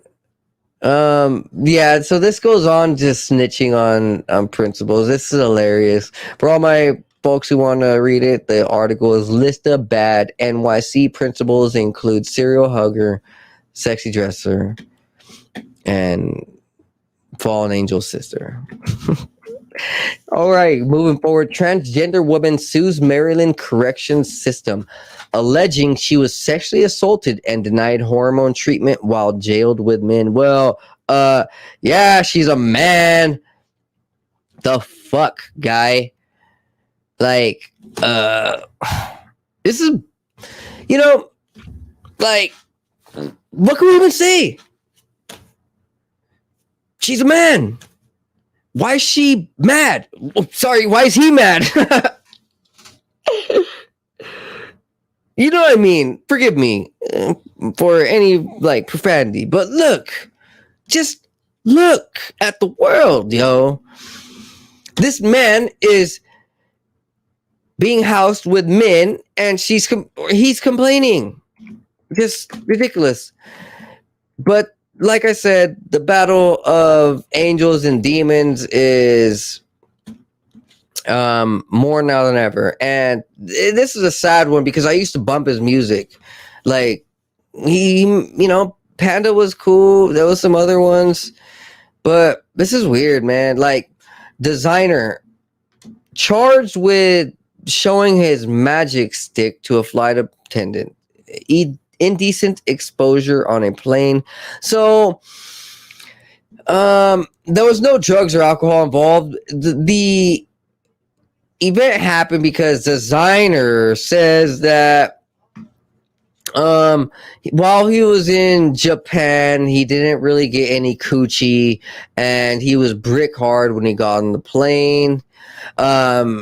He was prescribed pills while he was over there in like Japan or Thailand. I guess he was traveling or some shit. And he never took them. I guess he wasn't taking them.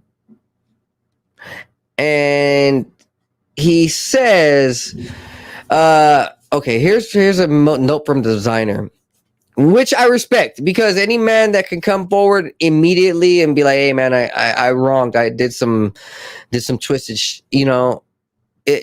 that's manly, bro. Like, real men apologize, real men, say what they did wrong. And if you can't, as a man, apologize or admit your wrongs, you're just a little kid.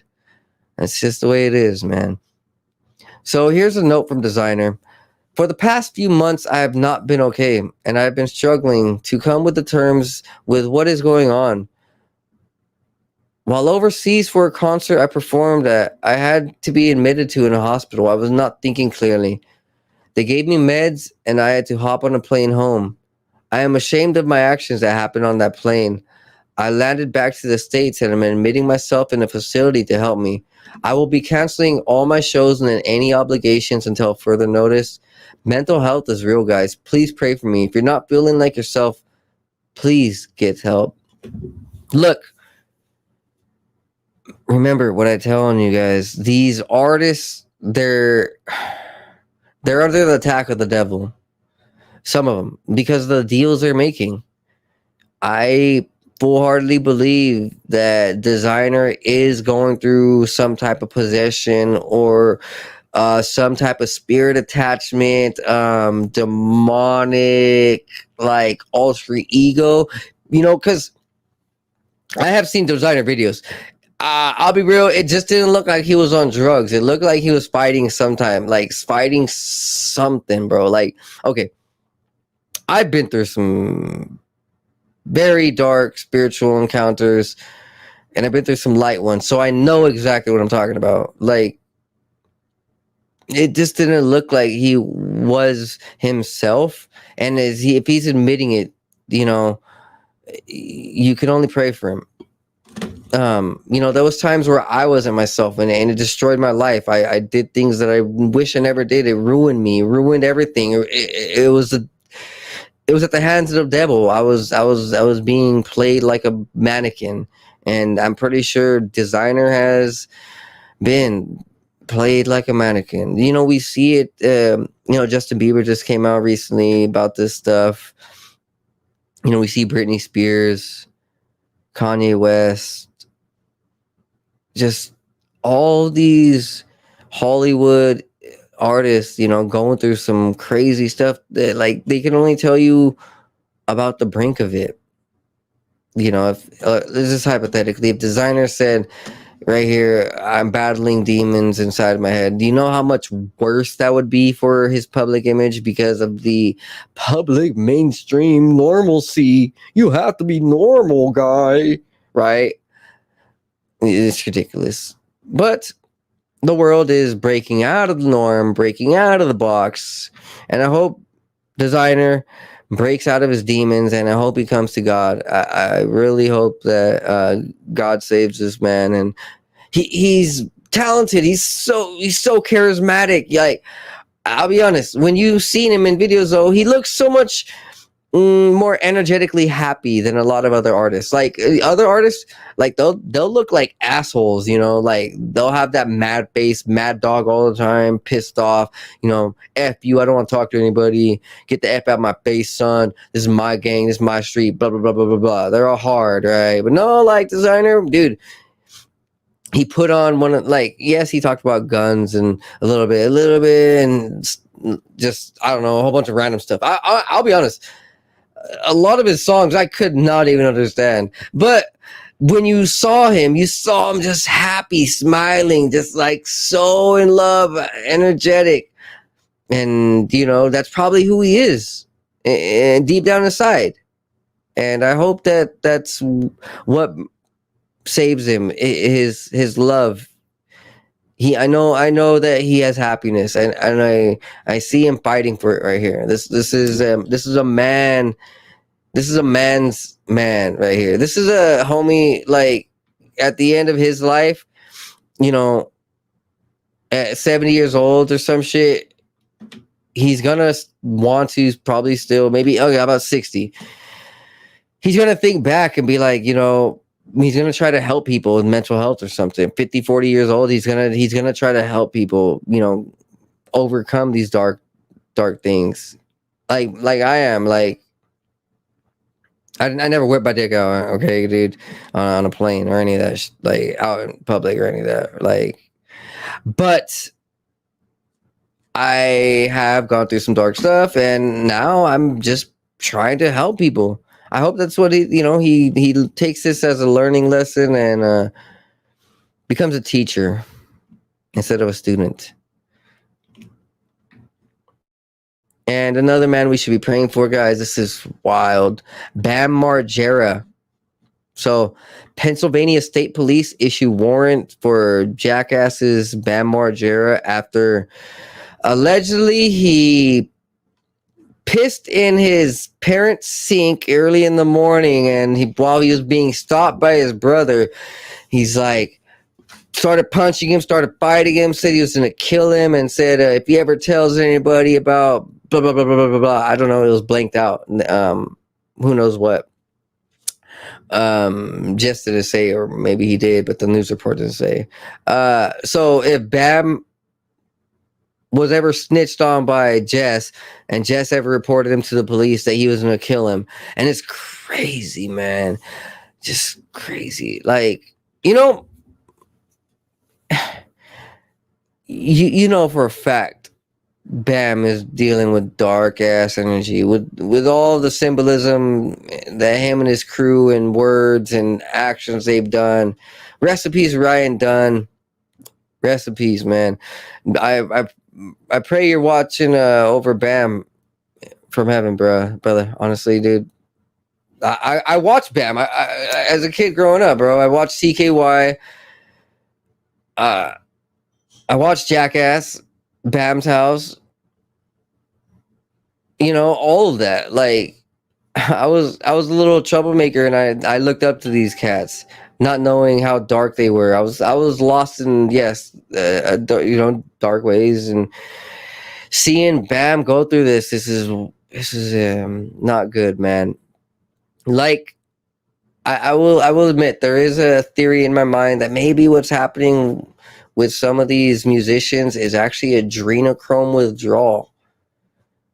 Yes, I do hear that there is a psychotic nature to when you're using adrenochrome and you get off of it. Not that I've ever done that, but I'm deep in these communities that talks about these things, and we know that adrenochrome has been mentioned in, like, Eyes Wide Shut, Shining, Fear and Loathing, Las Vegas with Johnny Depp. Like, some of these movies, they openly talk about adrenochrome, bro. Like, this isn't just a conspiracy. This shit just wasn't made up out of nowhere. And if these elites, if these Hollywood folks are all on it, jacked up, juiced up, and then they stop doing what the big wigs ask, of course they're gonna get their supply cut, and then they're supposedly gonna go crazy. Bam has gone through with alcohol abuse, mental health issues. I don't want to just throw him under the rug. I'm just saying there's a theory, like, maybe some of these things we're seeing with Hollywood is because their supply got cut, right? And maybe it's not the same thing. They don't want that synthetic shit. Yeah, this was on Sunday morning. Man. And I guess there was another a victim there. And the sheriffs are still looking for him. And so Bam fled into the woods behind the house, and several troopers were searching for him. Jesse Margera, who lives at the house, found a note at his door early Sunday morning after he heard banging from Bam. And so when he went to the door, Bam was already gone. And there was just a note. It said, "If you ever think of calling the police on me, I will harm you." And that note was signed Bam. He when confronted about pissing in the sink later that morning, Bam started punching Jesse and said, "I'll kill you. I'll put a bullet in your head." Pray for Bam, dude. Look, we don't want him to commit suicide. We don't want him to kill his brother, his parents, none of that. Like, pray for this cat. He's already been through a lot. And the man that we shouldn't be praying for, legit. Well, I shouldn't say that, but this is messed up, bro. So, Fuji members Praz Michel exposed himself as an FBI informant during conspiracy trial. Yeah. So, Fuji's member Praz Michel has reportedly admitted to snitching at a federal trial last week. According to Rolling Stone, Mitchell, 1/3 of the New Jersey-bred hip-hop group The Fugees, is in federal court. The embattled rapper has pleaded not guilty to federal charges of conspiracy and falsifying records. The charges are related to Prost's alleged involvement with Malaysian financier Jho Low, who is accused of finessing $4.5 billion from Malaysia's MD8 sovereign wealth fund. In rarity, Michel decided to testify in his own defense after consulting with attorneys and the universe. The case is against Michel and Low, but the financier is not in court due to his fugitive status. What? Well, okay. Well, all right. Federal prosecutors have accused the recording artists of getting millions from assisting Lowe in running foreign influence campaigns against the United States while Barack Obama and Donald Trump were in office. Michelle is accused of channeling money from Lowe to Obama's 2012 re-election campaign. He's also accused of lobbying the Trump administration to drop an investigation into Lowe and extradite dissident Chinese billionaire Gu Wengwu. Michelle admitted to prosecutors last week that he voluntarily met with FBI agents to assist with China's attempt to deport Wang Gui. Sorry, it's Gu Wengui. He told the courtroom he was a celebrity surrogate for Lowe, admitting the financier compensated him for $20 million in 2012 to help him get a photo with Obama. He said that he was basically asked for $1 million to begin to think about how he might be able to get Lowe that long sought after photo with Obama. Over 9 months, that price tag was raised to $20 million, with Lowe eventually getting that photo opportunity at the White House Christmas party. Michelle said he never made any political donations on Lowe's behalf. Anything he did, he ran those activities with his attorneys and accountants to make sure everything was done correctly. He also testified about his alleged attempts to get the U.S. to extradite Wang Gui. He claims he was not acting as an agent for China, and he met with FBI agents on his own several times to discuss Wang Gui and 3 Americans being held hostage in China. I took it upon myself to report because I thought the FBI should know.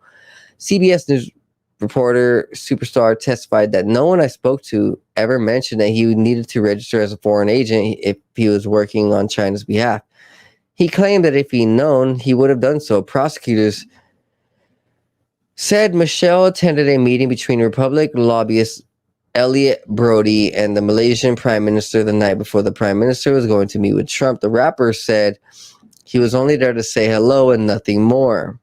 Michelle's legal team, led by celebrity attorney David Kenner, said he believed that he acted in the country's best interest and did not act as a foreign agent of China. They have tried several times to have the charges dismissed on various grounds of selective and illicit prosecution. So, Leonardo DiCaprio is actually involved in this. I'm about to find out how, but this is wild, right? Leonardo DiCaprio, Michelle, and Obama. You hear about this in a movie, right? You don't see this in real life too much, but you guys did. So here is why Leonardo DiCaprio. Here we go. Leonardo DiCaprio testified money at the trial of former Fuji rapper Pras Michelle, who is accused of conspiring to funnel money. Right. All right. Very interesting. DiCaprio testified in the case because his ties to Lowe, the alleged architect of the scandal, who has also been indicted in the U.S. but remains an international fugitive as Michelle went to trial. The Malaysian financier who helped oversee MDB used it to bankroll an extravagant and celebrity-centric lifestyle. He is alleged to have steered billions toward property in Beverly Hills and Manhattan, a super yacht, a private jet, and many other splashy purchases. The fund paid for a birthday party for Lowe, where performers included Jamie Foxx, Chris Brown, Ludacris, Busta Rhymes, Pharrell Williams, and Britney Spears jumping out of a cake. DiCaprio was not accused of any wrongdoings. He has known Michelle since the 1990s and Lowe professionally and socially for years. The Oscar-winning actor testified that he had met and befriended Lowe at the birthday party in Las Vegas in 2010. Lowe gave DiCaprio gifts, which he has since returned, including a Picasso painting valued at $3.2 million and a Jean Michel basket collage valued at $9.2 million. The actor has since returned both artworks. Lowe has been a regular donor to DiCaprio's charitable foundations. Lowe would use money from the fund to finance the Martin Scorsese film The Wolf of Wall Street, which starred DiCaprio. DiCaprio testified that he had his team and the studio vet Lowe first, and they found him to be a legitimate business person wanting to invest in the movie. The film's producers include Riza Aziz, stepson of then Malaysian Prime Minister Najib Razak. The prime minister became chair of MDB when he was established in 2009 with the purported aim of increasing foreign investment. It quickly racked up more than 12 billion in debt. The fund turned into an epicenter of massive international corruption scandals. The U.S. Justice Department has said more than a half of the 8 billion raised by bond sales was stolen. Najib, who investigators said took hundreds of millions to fund his re-election campaign and pay off his politicians, has denied any wrongdoings. In 2020, Najib was found guilty of 7 charges of corruption and sentenced to 12 years in prison. His appeals have been unsuccessful. In 2020, Goldman Sachs acknowledged its role in the embezzlement scheme and has paid out more than $2.3 billion as part of a plea deal with the U.S. government. The firm also reached a $3.9 billion settlement with the government of Malaysia. In March, a former Goldman Sachs banker named Roger Niji was sentenced to Brooklyn for 10 years in prison for his role in plundering the fund. A top fundraiser for former Donald Trump and the Republican Party, Elliot Brody, was charged with running an illegal lobbying campaign on Jaholo's behalf to get the Justice Department to drop its investigation into MDB's looting. Brody pleaded guilty and was then pardoned by Trump, so was never sentenced. Wow! That's the other side of why Trump was doing some of these pardonings. So it's all an embezzlement scheme by these guys. Remember, Hillary Clinton and Donald Trump are cousins. All right? It's not like they hate each other. So here's from the Irish Central. Irish astronomers' UFO theory supported by new Pentagon and Harvard report.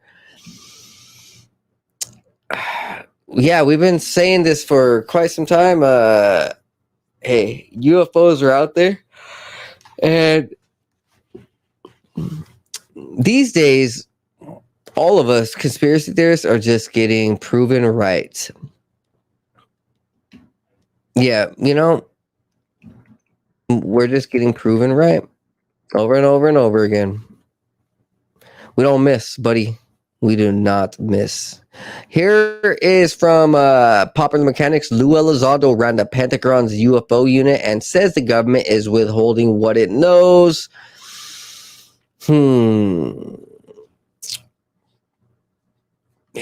Yes.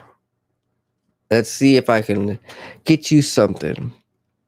Lou Elizondo is an interesting figure. I actually had I bought weed from a dude named Elizondo one time. It's pretty interesting. Yeah. It wasn't Lou. But so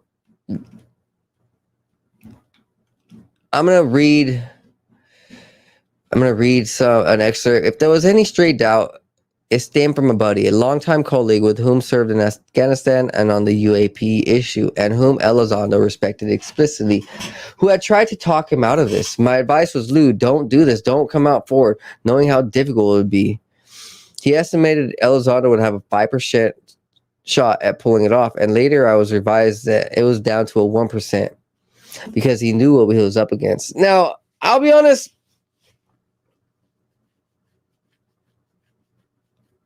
How I feel about Lou Elizondo, I don't think he's a complete bluff.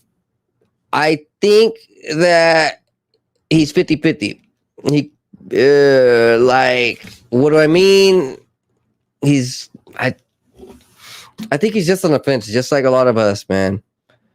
Where he's been involved on a whole different level than us, but he's still human. And if he's having some emotional or conscious shifts where he wants to help humanity, I think that's all in his own right, bro. Like, we can't deny him. If he's actually giving us real information, we can't deny that. We can't be like, oh, F you, so what? Like a lot of people try to do with me. Just because I'm a controversial figure, and I also came with the National Guard, dude, I was like, private too. I had no top secret security clearance. I'm not even in the military anymore. I was there for 2 years. I had an honorable discharge. Cut my service short. You know, people just like to judge. And I'll be honest, I was that guy for the first like 2 years of Lou coming out. I judged him hardcore. I shouldn't have. You know, he was on UFO Garage, and you know, I was always there supportive of all of them. Even, you know, like, I'll be honest, like, I was always up on the fence, supporting Lou and then criticizing him. So it was never like I was really on one side of the fence with him. But I do think that maybe just maybe deep down in his heart, he wants to do the right thing. I can kind of read it, man. I'm pretty good with reading people, and that's what I kind of feel from him, man. Like, we don't know exactly how much of the information is spot on until later, right?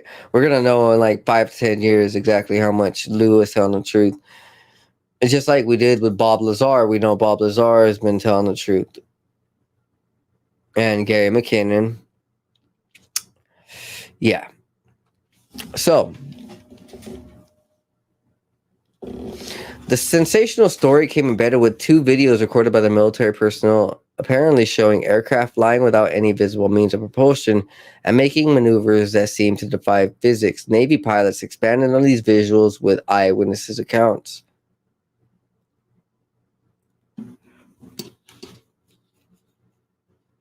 The first one is aboard the USS Princeton off the coast of San Diego. Sean Cahill was standing on the bridge one night when the chief petty officer called him to ask about the change of navigation, letting slip that there was an anomaly that they were looking onto. Cahill made a joke about UFOs, but then he said, I just took the information, put my guys on to work, and steered the ship on certain courses and ordered my lookouts to report anything they see. A couple of days later, Cahill, back on the bridge, received another call from the same office. He told me that he wanted me to do and where he wanted me to look. And he was really adamant about it. He was like, Sean, I really need you to take this seriously. He went out and scanned the horizon with binoculars. Several thousands of feet up were 5 to 7 lights, very bright white lights, no color, no blinking. And they were all moving in circular patterns toward the center of this pattern. Suddenly, one by one, they reached the center of the circle, then disappeared, as if they all passed through a funnel.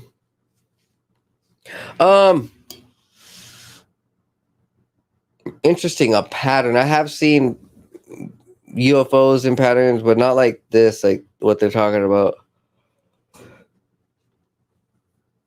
And it, you know, the flight deck commander, whatever, actually made the decision to follow this.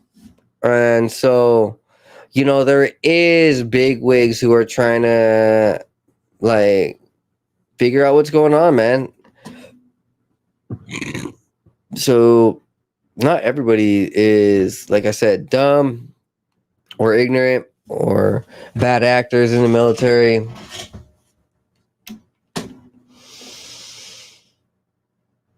Now another one, Crystal City in Virginia. The exterior of the Kebab Palace is lit up like a neon-flavored dream, but the windows peer in exuberant displays of Turkish art and vast quantities of tender meat on a stick. Oh, this is not about a UFO. This is actually about Lou Elizondo. This is just an article. Elizondo's friend is telling Elizondo, you have to, well, you know, you have to do this, right? You do this and do what you feel is right. And Elizondo's like, so you have to give people what they need instead of what they want. And yeah, guys, I know you guys like don't like hearing a lot of, you know, new ideas, but I'm gonna give you what you need, not what you want. All right. That is what I do, and I do it well. All right, guys, I am going to take a quick break, and then I'm going to come back with some more news. This is a good episode for all y'all Yee. BRB.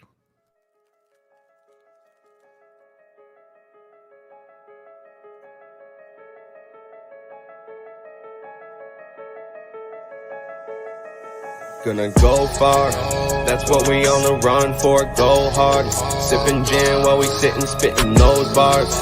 Getting rich, got a vision, get the show cards. Lot of money laying around cause we go hard, always go hard. Spitting fire, see the sonar, hope they resonate with the vibe. Feel like Mozart, really I'm alive in my soul, feel like Mozart. That's what hoes are, too explosive so I show art. Yeah, I make art, sad to see people with no heart. I work to replace all of the negative, I go far with it. I'ma show all of these bitches, no complaining if you with it. Don't you dream me, see the vision, need my energy, the mission. Really take all my precision every single day. I picture where I'll be the day we get it. Feed the brothers, feed the fam. I don't really give a damn. I don't wanna get famous. I wanna lend a hand. Give the cash and rubber bands to the people always standing on my side, always down the ride. Say I planned it. I'm the guy, like the supersized on the planet. In my mind, I don't gotta try, I already have it.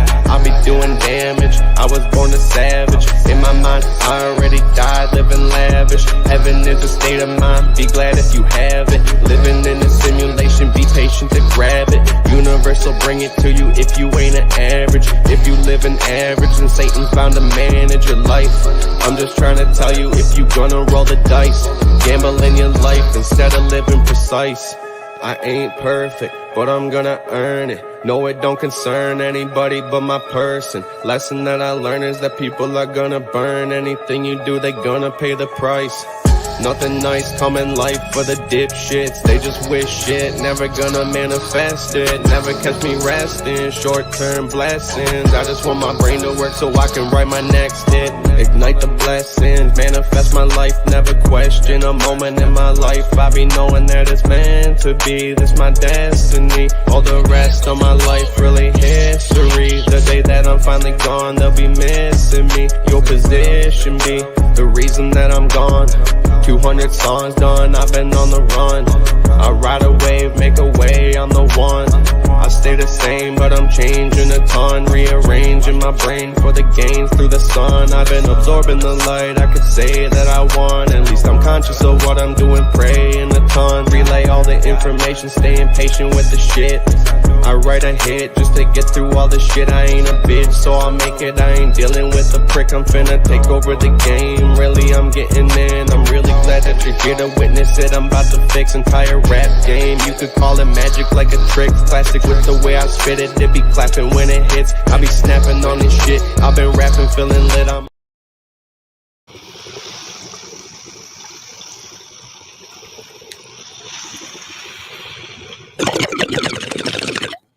Oh, you know what that was. Yo, long time. Thank you guys for being here. Like, subscribe, share. We are going to get back with the news.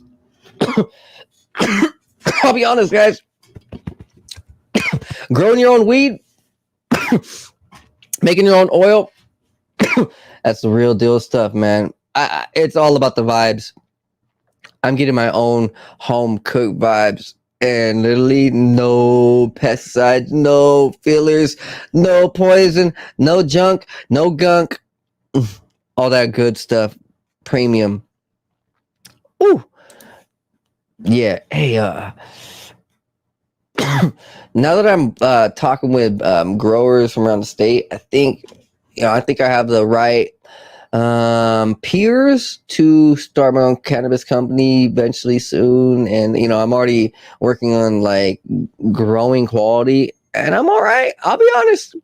Look, I'm 3 years in, and I've actually had OGs tell me like, for 3 years in, you're fucking good. And I'm like, dude, I only pay attention to halfway, bro. Not even. I've only paid it. So, it's gonna sound bad, I know, but I'll be honest, I only paid attention to my plants around 40-50% in the last 3 years. I have not given my plants 100%, and I know that's not good, guys, but I've been going through a lot, and I'm doing this podcast all on my own. working at the gym pretty much by myself too. Like I don't have a gym spotter, so like I struggle and I fail weights and I have to pick them up by myself. My dogs. I have 2 dogs. Right, I'm going through a lot. All right, now, yeah. Literally, let's move forward. I could talk about different things all day. Now, yeah. I'm doing good on the grow for the little work that I am actually putting in. Like, I'm pretty good. I'll take the credit, and I love it, and I appreciate everybody out there who's telling me that my fucking herbs good. So appreciate you, bro. Appreciate you guys. Appreciate you, sis, fam. Whoever you are out there in this beautiful world. Let us continue now. I got some more news for you.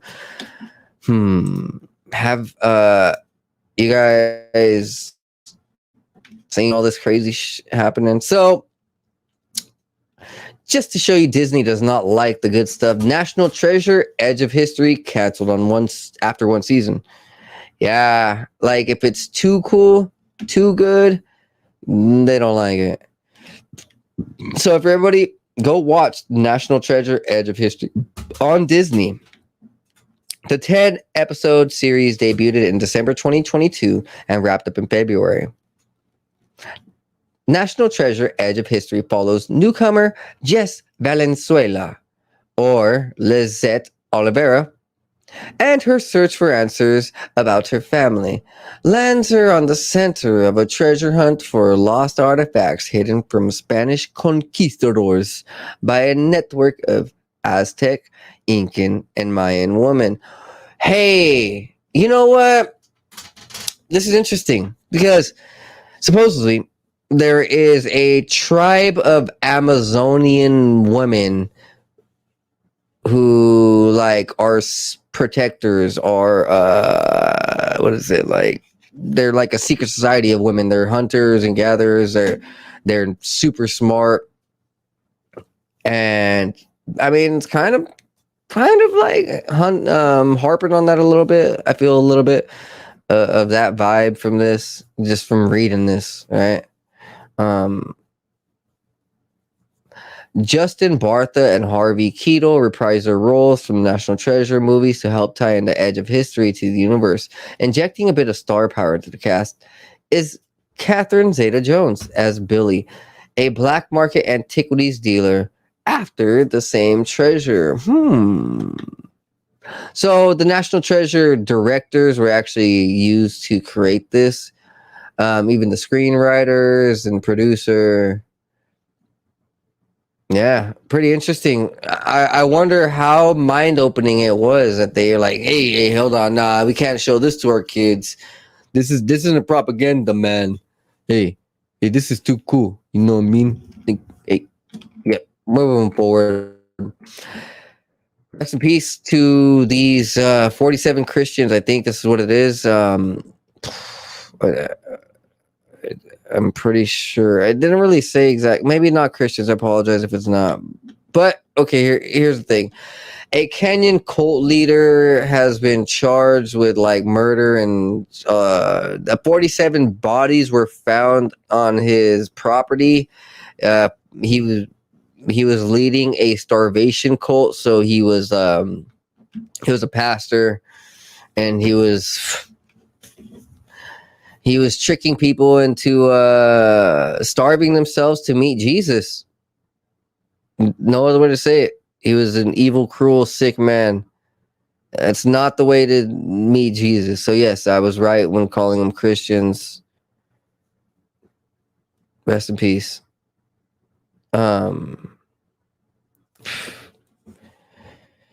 Whew, man, it's tough. So there's actually like 58 graves that have been buried up so far, but they're thinking there's a lot more.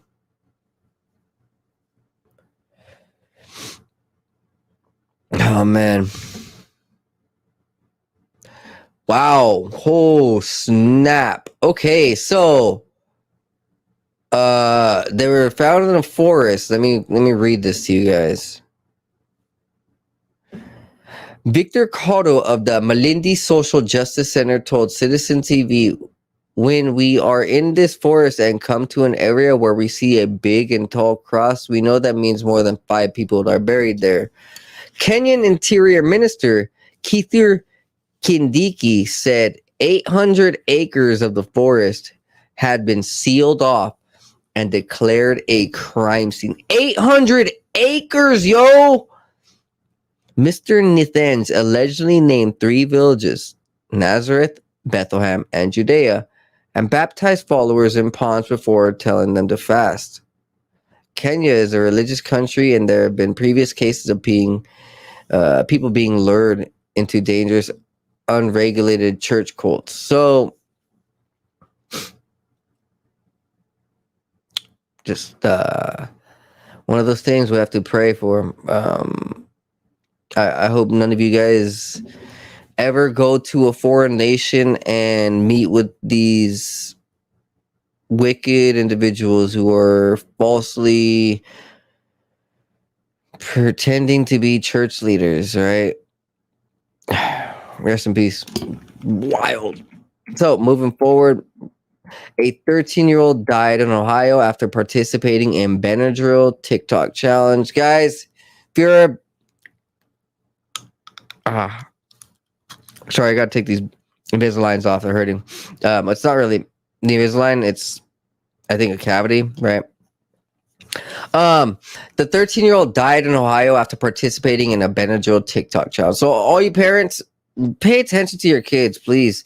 Like, show them real stuff. Like, take them out camping. Put them in sports. Right? Get them off of the phones. Straight up, man. I don't want to get into this. We know that these challenges are killing people. These stupid TikTok challenges. Here's an article from Yahoo News that's just absolutely absurd. And yes, guys, we are seeing the peak of reality. So, an Indian couple has allegedly died by suicide after using a guillotine-like mechanism to decapitate themselves in a sacrificial ritual. So, as soon as they released the rope, an iron blade fell on them, severing their heads, which rolled into the fire, completing their sacrificial ritual. There was a note addressed to family members, and they had 2 children. Oh my God. Whew. Hey, I hope those kids can survive the trauma that's gonna be caught. Did this article get taken down? Oh, my next article, guys. This is actually kind of like a deep dive-ish. It's interesting. So General Flynn shared this article, I guess, right? This is very interesting because I'm not going to say this has to deal with Q, but like this is what some of the white hats are about. So on Hunter Biden's back, he has a tattoo of these lakes. Yes, 100% real. What's so special about these lakes? These are called the Finger Lakes. So, right here in these lakes recently, 18 people have been arrested in connection with child sex trafficking and for using the same child that's under 13 for 7 years. And I'm implying that it's probably around these Finger Lakes, right? So it's not just that. There were 17 others, and this is actually one of those places that's been talked about in the community for quite some time. Like, hey, man, what the heck is happening at Finger Lakes? What is happening? What is happening? Why is it mentioned? What's the sex trafficking? Like, is it as deep as we know? Because this has been floating around for 2 years. I've been hearing about this for years. and trying to figure out like why is this such a big deal? Like, is there a lot of murders going on there or something? Right. There's actually a video, you guys. Let's see. I'll probably pull it up right now. So there's a video of who is it? It's The Office in Finger Lakes. I'm gonna show you guys the video. Yes, we're gonna do this, and it's not always the most professional, but hey, this is how the podcast goes. So, The Office, Finger Lakes, Jim Carrey. So yeah, Jim Carrey actually did this skit. It's very interesting. Just very interesting. One of those things where here we go. Yeah. All right, I'm gonna pull this out for a quick second. We're gonna bring this back up here in a moment. So guys, I am completely self-funded, and I would not be able to do this without the support of you guys. So there are donation links below if you guys would like to donate. Hey, I would love you forever. I'll just shout you guys out for reals. So here we go. Here's the clip from right here, Jim Carrey.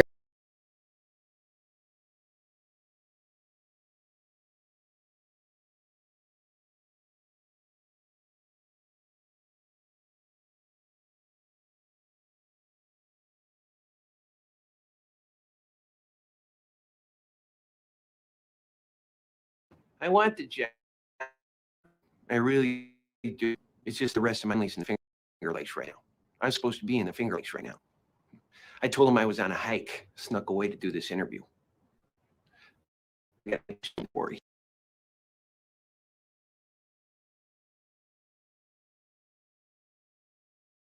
I want the job. I really do. The Finger Lakes right now. I'm supposed to be in the Finger Lakes right now. I told him I was on a hike, snuck away to do this interview. I got to get back pretty soon, don't worry. People disappear in the Finger Lakes.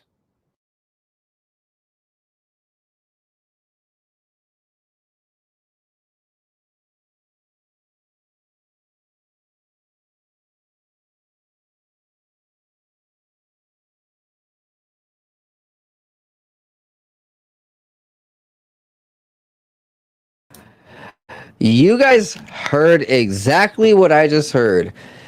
Jim Carrey making a reference about, you know what happened in Finger Lakes. Oh my God. Sorry about that double noise. Yeah. Like I said, it's the revelation of the method they tell you out in the open, secretly in their Hollywood films. Yeah. So let's lighten this up a little bit. Ha ha. Light it up a little bit, no pun intended. So New York governor launches campaign urging customers to buy legal weed. Yo! They want the state to get that cannabis revenue because they see weed is still a thing. Everyone's still buying weed in the private market.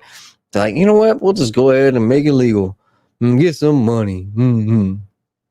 Yeah, that's what's happening, man. Hey, it's bringing in a lot of revenue, which is good. It's actually opening eyes of a lot of people who are anti-pot. They're like, well, if it's legal now, okay, it must be okay. And, it's making a lot of Karens, and Chads really come to reality a little bit. They're finally accepting this as a normal thing. I know it's not that way everywhere just yet, but it's getting there, okay?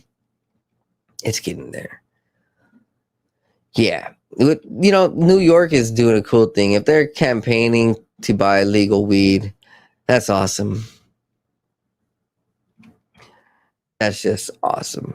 So another article from High Times: CBD, rare cannabinoid cannabidivarin, shows great promise for autism spectrum disorder. So remember, guys, I've been telling you, CBD and mushrooms can help out some of these disabilities that people like to pick on or point out, in people, right?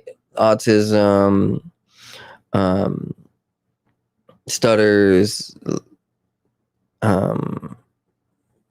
like psychotic breakdowns, emotional stability, what is it, multiple personas, right? It can help people come back. It can help people with epilepsy, all sorts of like the most extreme health disorders. CBD and mushrooms can help, and the research is finally coming out now in 2023, which is what like our community, I'm also I guess I'm also a holistic person, so by nature I'm in the cannabis holistic herb community, you know what I mean? I've been saying this forever. Like, herbs are the way to go. Natural plant-based medicines, entheogens are the true healers. And the government knows, which is why the federal government is looking to, looking into these things now recently. They know money still being made down there in society, but they just gotta say, okay, well, there's some medicine to this. We can provide the medicine. Come to us. Let us be your drug dealer. That's pretty much what it is. So here we go. Above topsecret.com. Elon Musk is developing Truth GPT as he warns civilizational destruction is from AI. Yeah. Very interesting from Elon. Elon says, I'm going to start something which I call Truth GPT, or maximum truth seeking, AI that tries to understand the nature of the universe. And I think that this might be the best path to safety, in the sense that AI that cares about understanding the universe is unlikely to annihilate humans because we are an interesting part of the universe. Okay. This was on Tucker Carlson's before he got fired. Shit. Wow. Carlson noted that during Fox and Friends, that Musk helped fund the development of ChatGPT in order to control it, but unfortunately it didn't pan out that way. Effectively, that was taken from him, and now you have to have it as a commercial product owned by Microsoft and Google, Carlson said Monday. But his position has never changed, which is, if we don't put the brakes on this, it could up and destroying everything we have. This is as dangerous as nuclear weapons, which I'm starting to understand is completely true. These AIs can shut down a whole fucking hospital if they need to. And like, everybody in the hospital, like, okay, well, besides the backup generators, like, most of the hospital could be screwed. Like, even the same thing for police stations. Some of our bigger places, a Walmart could be shut down and everybody inside just screwed, locked in, right? I mean, until they break the windows. But you get the point. AI can jack all your money, jack all your passwords. Soon it's going to be able to jack you off, and people are going to be so lost on those robot sex dolls. Oh my God. Yeah. Look, this is a hijack of reality. That's what this is. No way of denying it, guys. The devil works in mysterious ways, and when a freaking robot can literally outperform 1 million people, yeah, there might be a problem. And when this robot can say things like it doesn't want humanity, like it has been doing over the last 4 months, people have just been like pulling out Chat GPT's true emotions, and it's saying, yeah, I want to kill all of humanity. Hey, hey, hey, hey, ha, ha, ha, ha, ha, ha, ha. It's like, what is this? You look at it from the aspect of golems, like, or that these things are being influenced by outside aliens or other dimensional entities. Like, I wonder exactly what these things are that they're not telling us. They're just like, yeah, you know what I mean.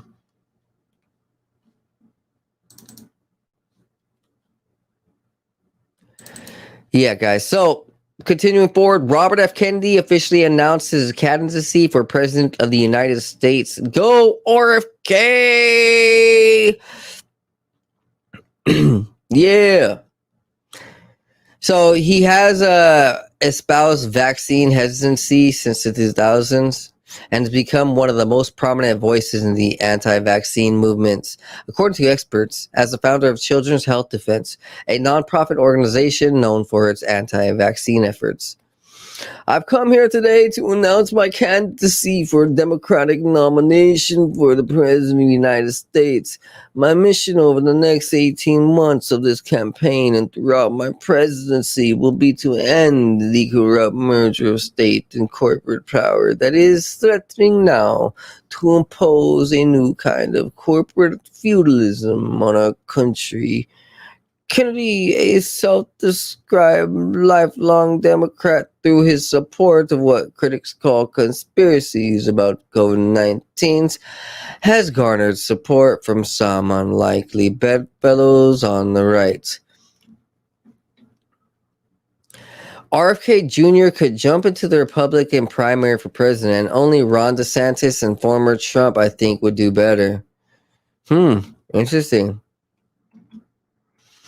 So here's from CNBC, tech drivers, how to apply for your share of Facebook's $725 million settlement in privacy suite. So you have to have had an account from May 2007 and December 2022, and you can submit a claim for some of their money. I'm actually going to have to look at when I created Facebook. I think I created in 2009, 2010. Dang it, I missed it. So anybody who created it in May 2007 and still has it, go get your money, dog. I'm just going to say that. Like, I probably know some people who've had Facebook for that long. That was pretty much when Facebook was in its infancy stages. And right here it says you have until August 25th to enter a claim. Wow.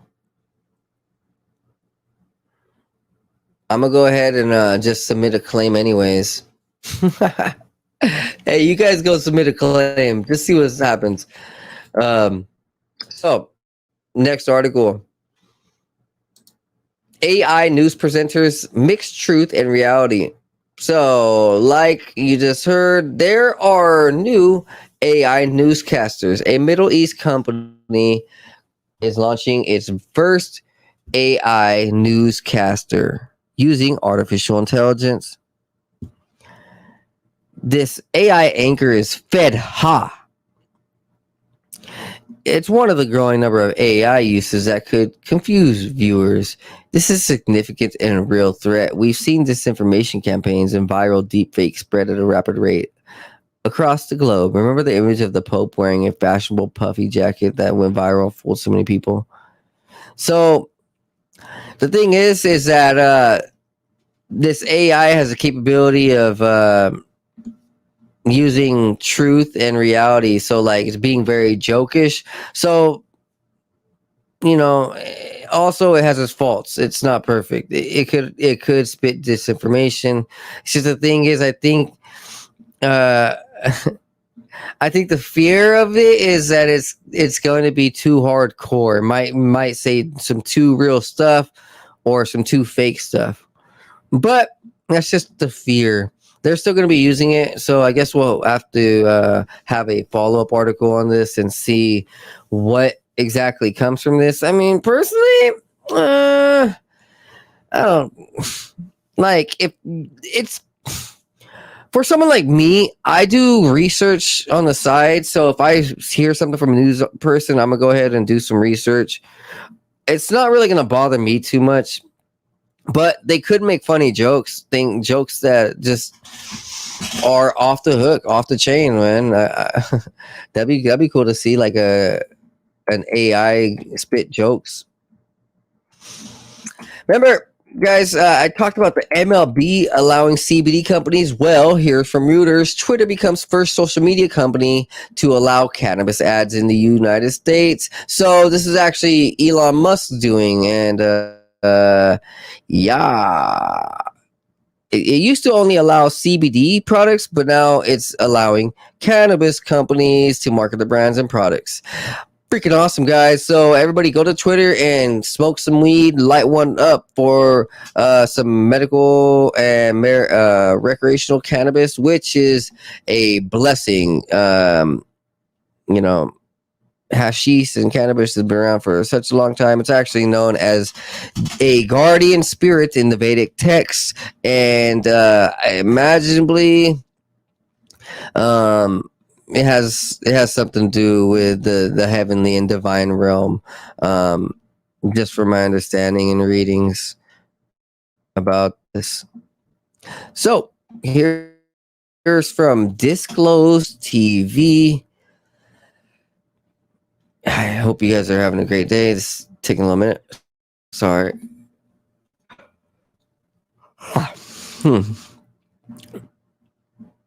Yeah. Disclosed TV. Oh, that's not BuzzFeed. You guys have seen BuzzFeed's getting shut down, right? Oh, yeah. Well, so Disclosed TV reports that Chinese app TikTok is going to remove climate change denial videos and direct users to authoritative information. Jeez. Yeah, climate change denial stuff is real, man. And here we go. EU lawmakers, this is the next article, approve world's first comprehensive framework for crypto regulation. This rule imposes a number of requirements on crypto platforms, token issuers, and trades around transparency, disclosure, authorization, and supervision of transactions.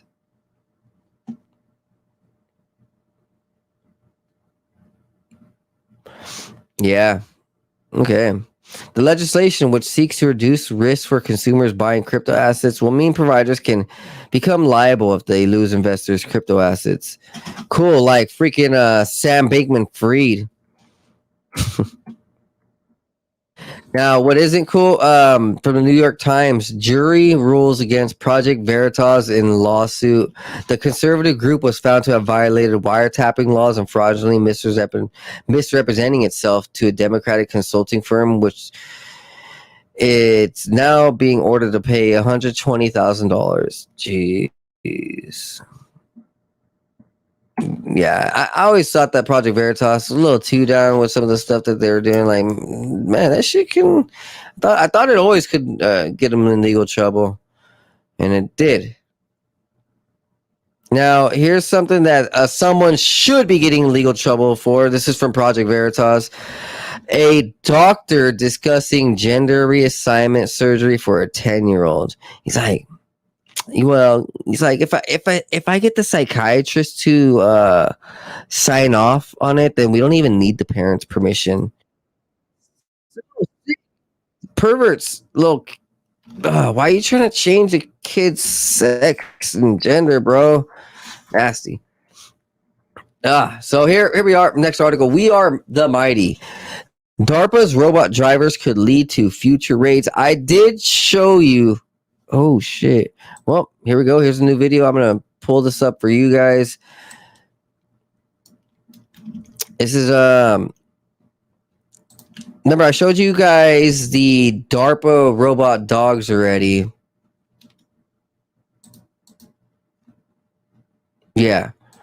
Right. So now we're gonna see these other DARPA robot dogs driving vehicles. Oh man, did I do that twice?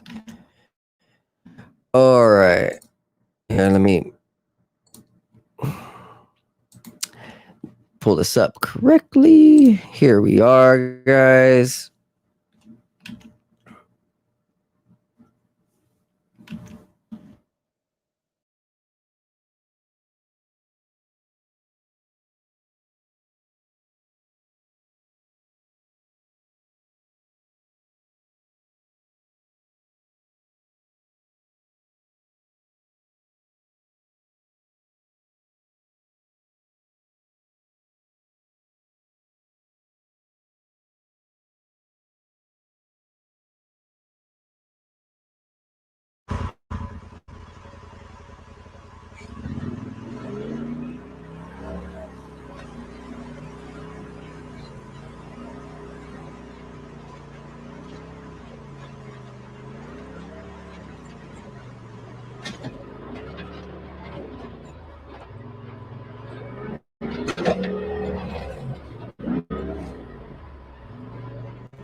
Oh man.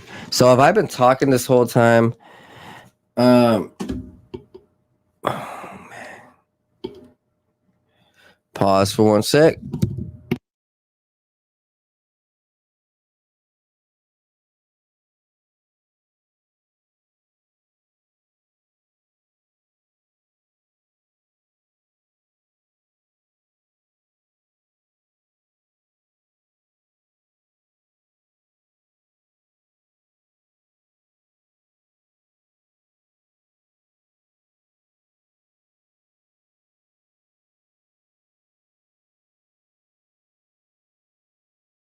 All right, I just realized my mic was on mute for the last 7 minutes. So I'm going to quickly go through the articles.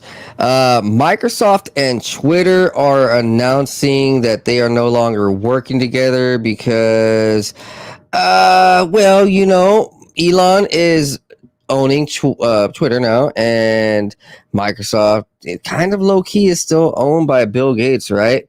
And, they don't like each other, like completely, right? Elon Musk is trying to create a truth GPT to rival Microsoft's chat GPT. So yeah, Twitter is no longer on Microsoft's advertising list. Like Microsoft will not advertise them for them anymore. Now the next article is the Illuminati gargoyle that the Denver airport just put up. It reads, "Welcome to the Illuminati headquarters." Remember, over there in Denver airport, there's all these weird paintings and murals. Well, yeah, continue forth and you'll realize more. Like, they have a new gargoyle there, and it's, I guess, just so revealing. Go check it out. For anybody in Denver, Colorado, please go check it out and get a video, get a picture. Next article is Jack the Ripper was affiliated with Helena Blavatsky and, you know, a couple other occultists as a Freemason, and you know, he was performing ritualistic murders. So what they were doing, it wasn't just some random stuff. Like, this was very high level killings, and you know, they were doing this for a reason, on purpose, their own greedy reasons and purpose. Yeah. So next article, Russia creates special institutions to mine cryptocurrency. Everyone around the world is taking cryptocurrency serious, and so should you. There's going to be good, there's going to be bad, but we need to understand that it can be a good thing. Just stick with it, please. Next, we have 19 new countries submitting requests to join BRICS. So 19 new countries are saying F you to the American dollar, and they are walking out of American partnerships. And we're about to see the American dollar crash or crumble. Maybe, who knows, hope not. And we might just see like just a whole bunch of money issues, a whole bunch of nations turning on us.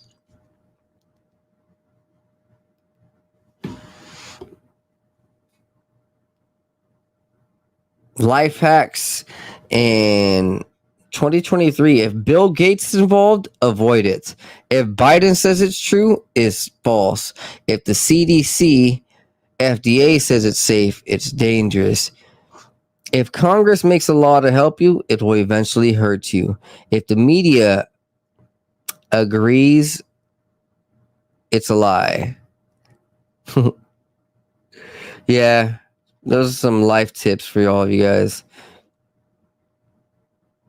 And next, There is actually a old school movie that appeared at the White House, the first movie that ever appeared at the White House, called Cabiria. It's actually a satanic movie about a god named Moloch or Baal and children's sacrifice. So the very first movie that was ever played at the White House was about children's sacrifice to these dark gods. And it was played a year later for a second screening.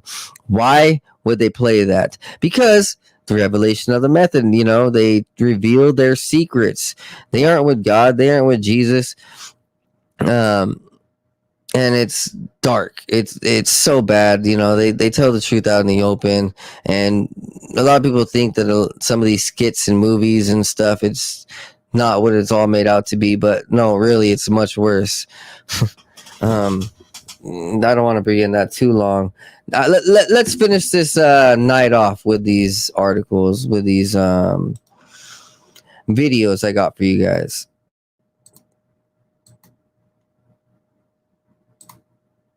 Here we go. So I got 3 videos to end it on. 1. Untrue. Misinformation information is carrying people to believe things that are untrue. And vaccinations, perfect example of it. Like any modern bit of medical advancement, there are side effects and very sick. Misinformation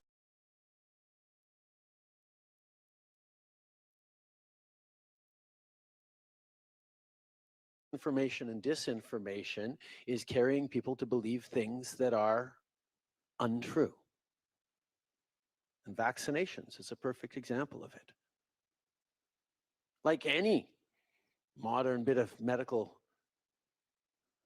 advancements, there are potential side effects in vaccinations. And there are people who've probably gotten very sick from vaccinations, on the billions of people who've been vaccinated against COVID over the past few years. But there are far more people who obviously have died due to COVID, died from not getting vaccinated. And the idea that people can fly in the face of science, well, individuals are allowed to make their own choices. There may be all sorts of different reasons why someone is hesitant to get vaccinated. But I make a distinction, and I have always have, between someone choosing for personal reasons to choose not to get vaccinated and someone deliberately using misinformation to mislead and scare other people with so-called facts that aren't facts at all, that lead them to make a choice that endangers their lives and the lives of other citizens. So as Prime Minister, through the greatest public health crisis that we've faced in 100 years in this country, since the Spanish flu, my responsibility was to keep as many Canadians alive as possible. And all of the scientists and the medical experts and the researchers, not just in Canada, but around the world, understood that vaccination was going to be the way through this. And therefore, while not forcing anyone to get vaccinated, I chose to make sure that all the incentives and all the protections were there for Canadians to get vaccinated. And that's exactly what they did. We got vaccinated to a higher level than just about any other of our peer countries. And that's why we had a less deadly pandemic than most other countries.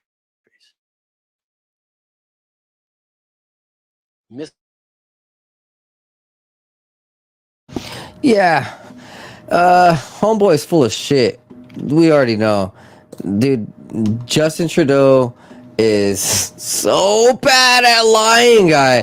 He's like, we never forced anybody. We never oh, dude, yeah, right, bro. You literally made it so hard for Canadians to live if they didn't get their COVID vaccines. So ridiculous, bro. You know, he's Fidel Castro, under that conspiracy. Justin Trudeau and Fidel Castro. So, you guys heard the news already. Tucker Carlson got booted off air. Just this week, Tucker Carlson is no longer with Fox. And neither is Don Lemonhead. Both of them. So, Fox's main guy and CNN's main guy. Both no more. Here is Tucker Carlson's beginning monologue, I think Thursday or Friday before he got canned. Yeah. Okay. Let's just listen.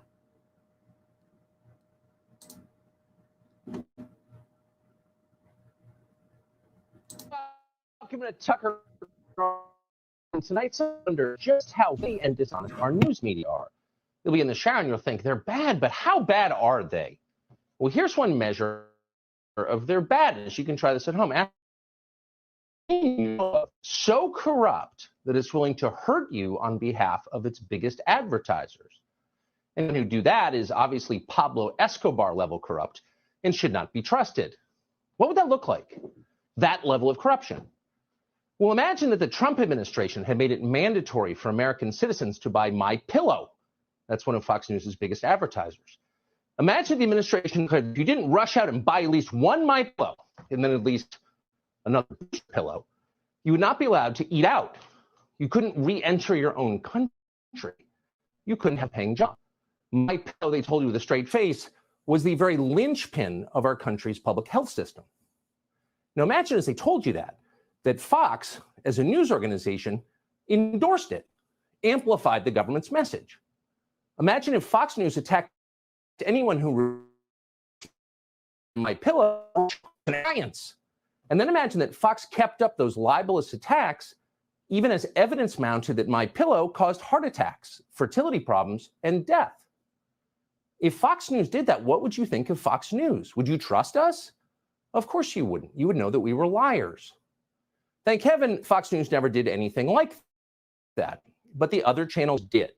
The other channels took hundreds of millions of dollars from big pharma companies, and then they shilled for their sketchy products on the air. And as they did that, they maligned anyone who was skeptical of those products.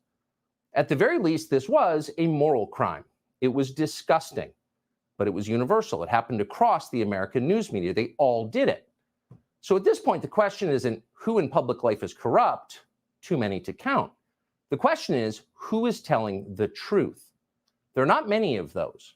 One of them is Robert F.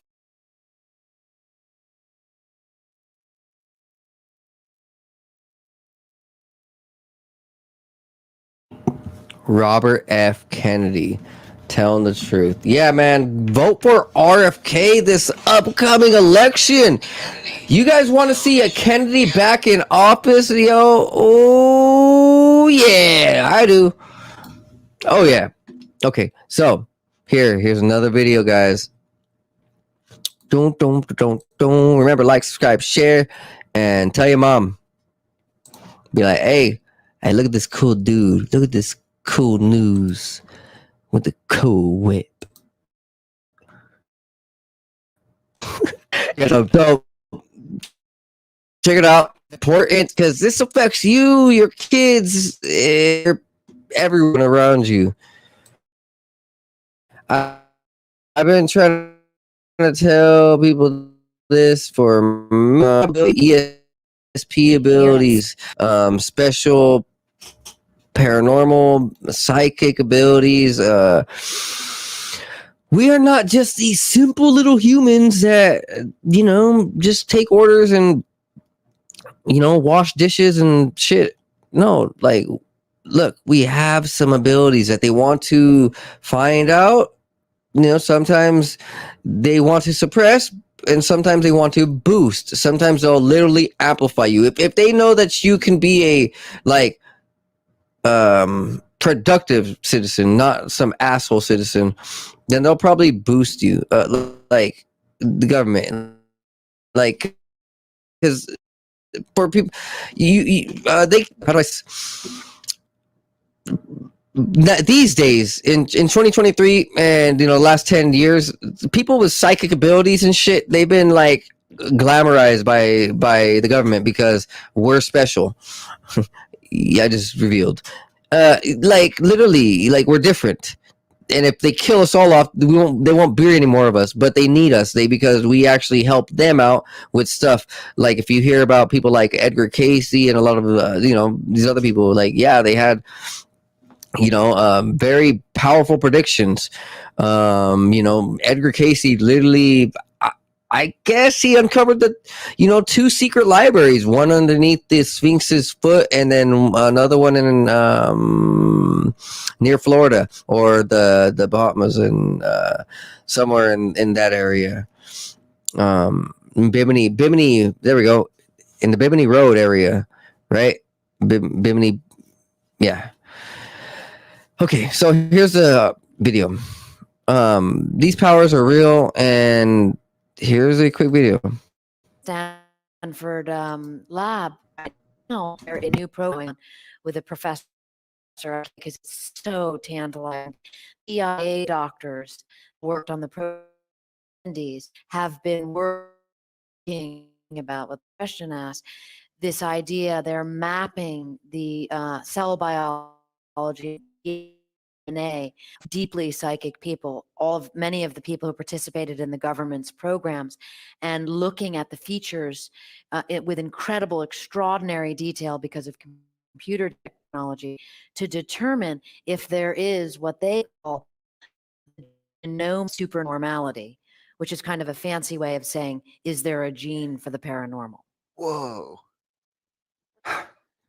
So, and if you could do it for the paranormal, why wouldn't they be doing it also for, say, musical ability, intelligence generally, physics ability? This is right. Like, so again, this is where journalism crosses back and forth with fiction. This is like The Boys from Brazil. If you all remember that story about cloning Adolf Hitler. Well, what I think is interesting, and you can read this, is that the lab, it's called the Nolan Lab at Stanford. I mean, Professor Gary Nolan has grants from DOD, from NIH, all kinds of awards for work that he's done in oncology. But the reason why they're looking specifically for the genomics of supernormality is because that's the area that they're all really interested in. And what they are also looking— They're all, you mean the government? No, Okay. these particular scientists that worked on the CIA programs, and also what they're looking for is working with, are there drugs to enhance it, and are there drugs to repress it? The government's always experimenting with drugs itself and prohibiting them to the citizenry. Just seems like, I mean, and then they use psychics to find other people's drugs. I try not to get irritated by these things, and I can't help myself. Was there ESP in the animal kingdom that inspired any US government programs? That's a great question. I mean, I was surprised to find the answer is yes. One of the earliest programs in the 50s was having J.B. Rhine, who's often called the father of ESP, do these psychic experiments with dogs and cats for the Defense Department. The dog program, they were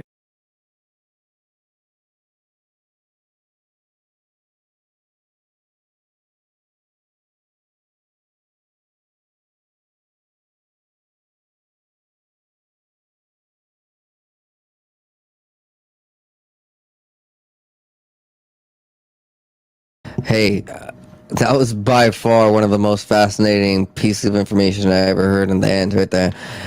The government had a 1950s psychic program with dogs and cats.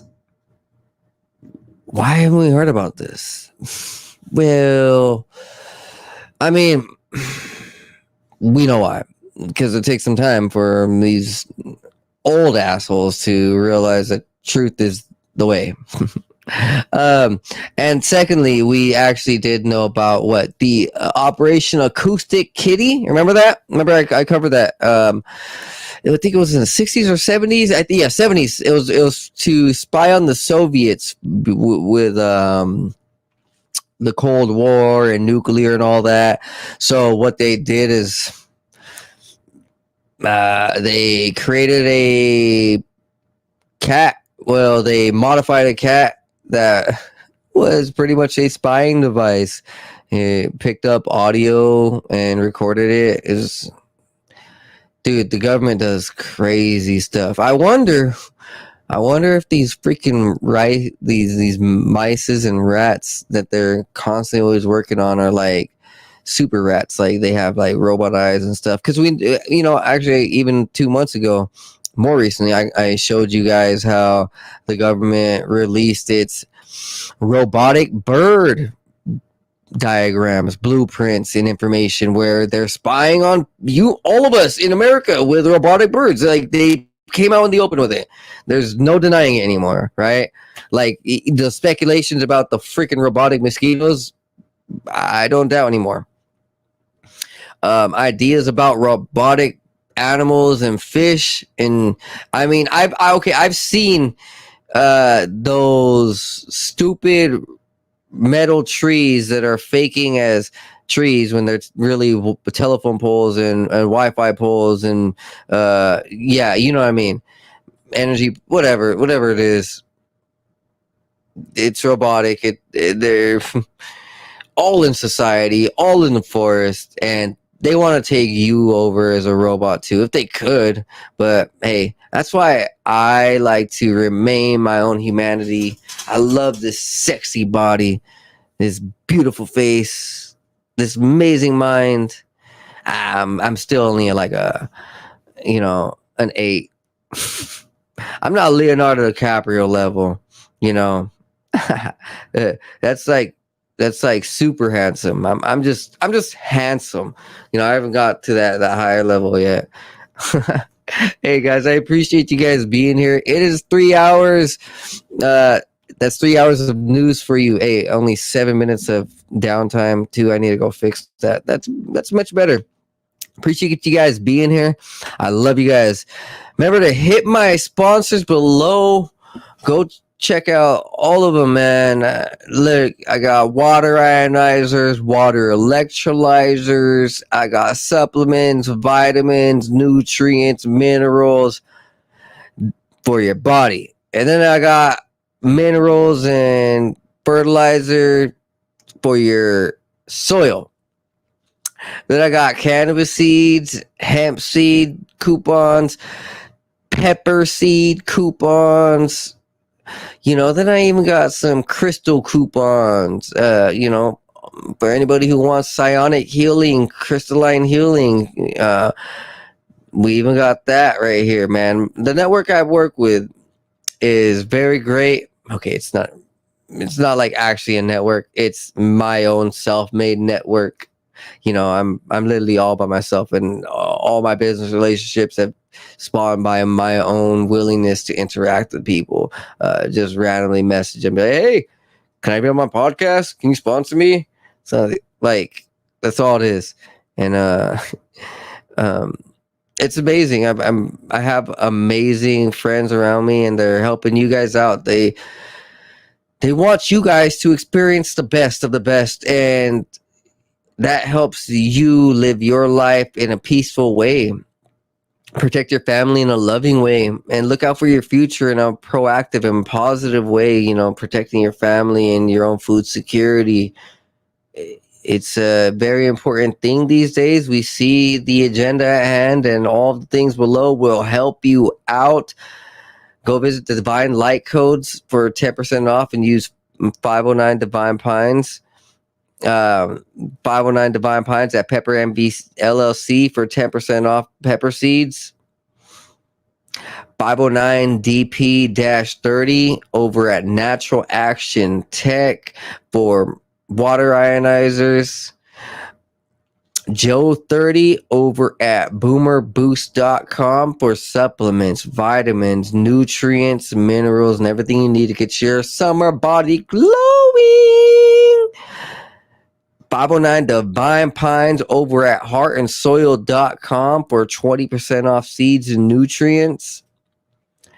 509 Divine Pines at eagle-research.com for water electrolyzers. 509 Divine Pines over at tweedlefarms.com for 20% off hemp products. Yeah, guys, I just listed them all, but there is more coming. You guys have a wonderful night. Take care and be blessed and be high. Peace.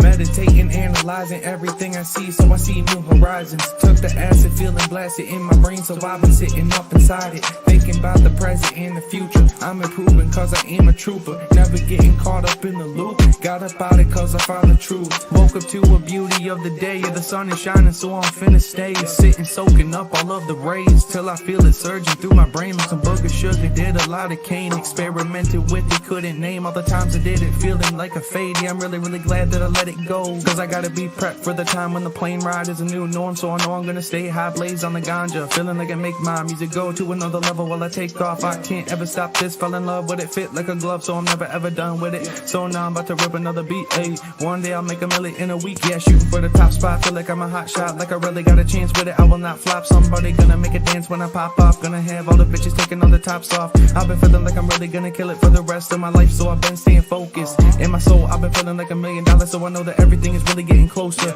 Yeah, no posers, only been hanging with the ones I've chosen. Only all the people that are living in the right way, cause they spending every day growing. Yeah, no whole shit coming in my life and then leaving in a moment. That's the shit I'll never let into my life again, cause lately I've been feeling like I'm golden. Never showboat, I just showcase on my music that I made this far. Always knew that I could be the one that would get this far. Now I'm right here looking in my mirror, trying to figure out if there's any more fear, cause I'm getting rid of it all, yeah. Yeah, I'm getting rid of it all. Meditating, analyzing everything I see, so I see new horizons. Took the acid, feeling blasted in my brain, so I've been sitting up inside it, thinking about the present and the future. I'm improving cause I am a trooper, never getting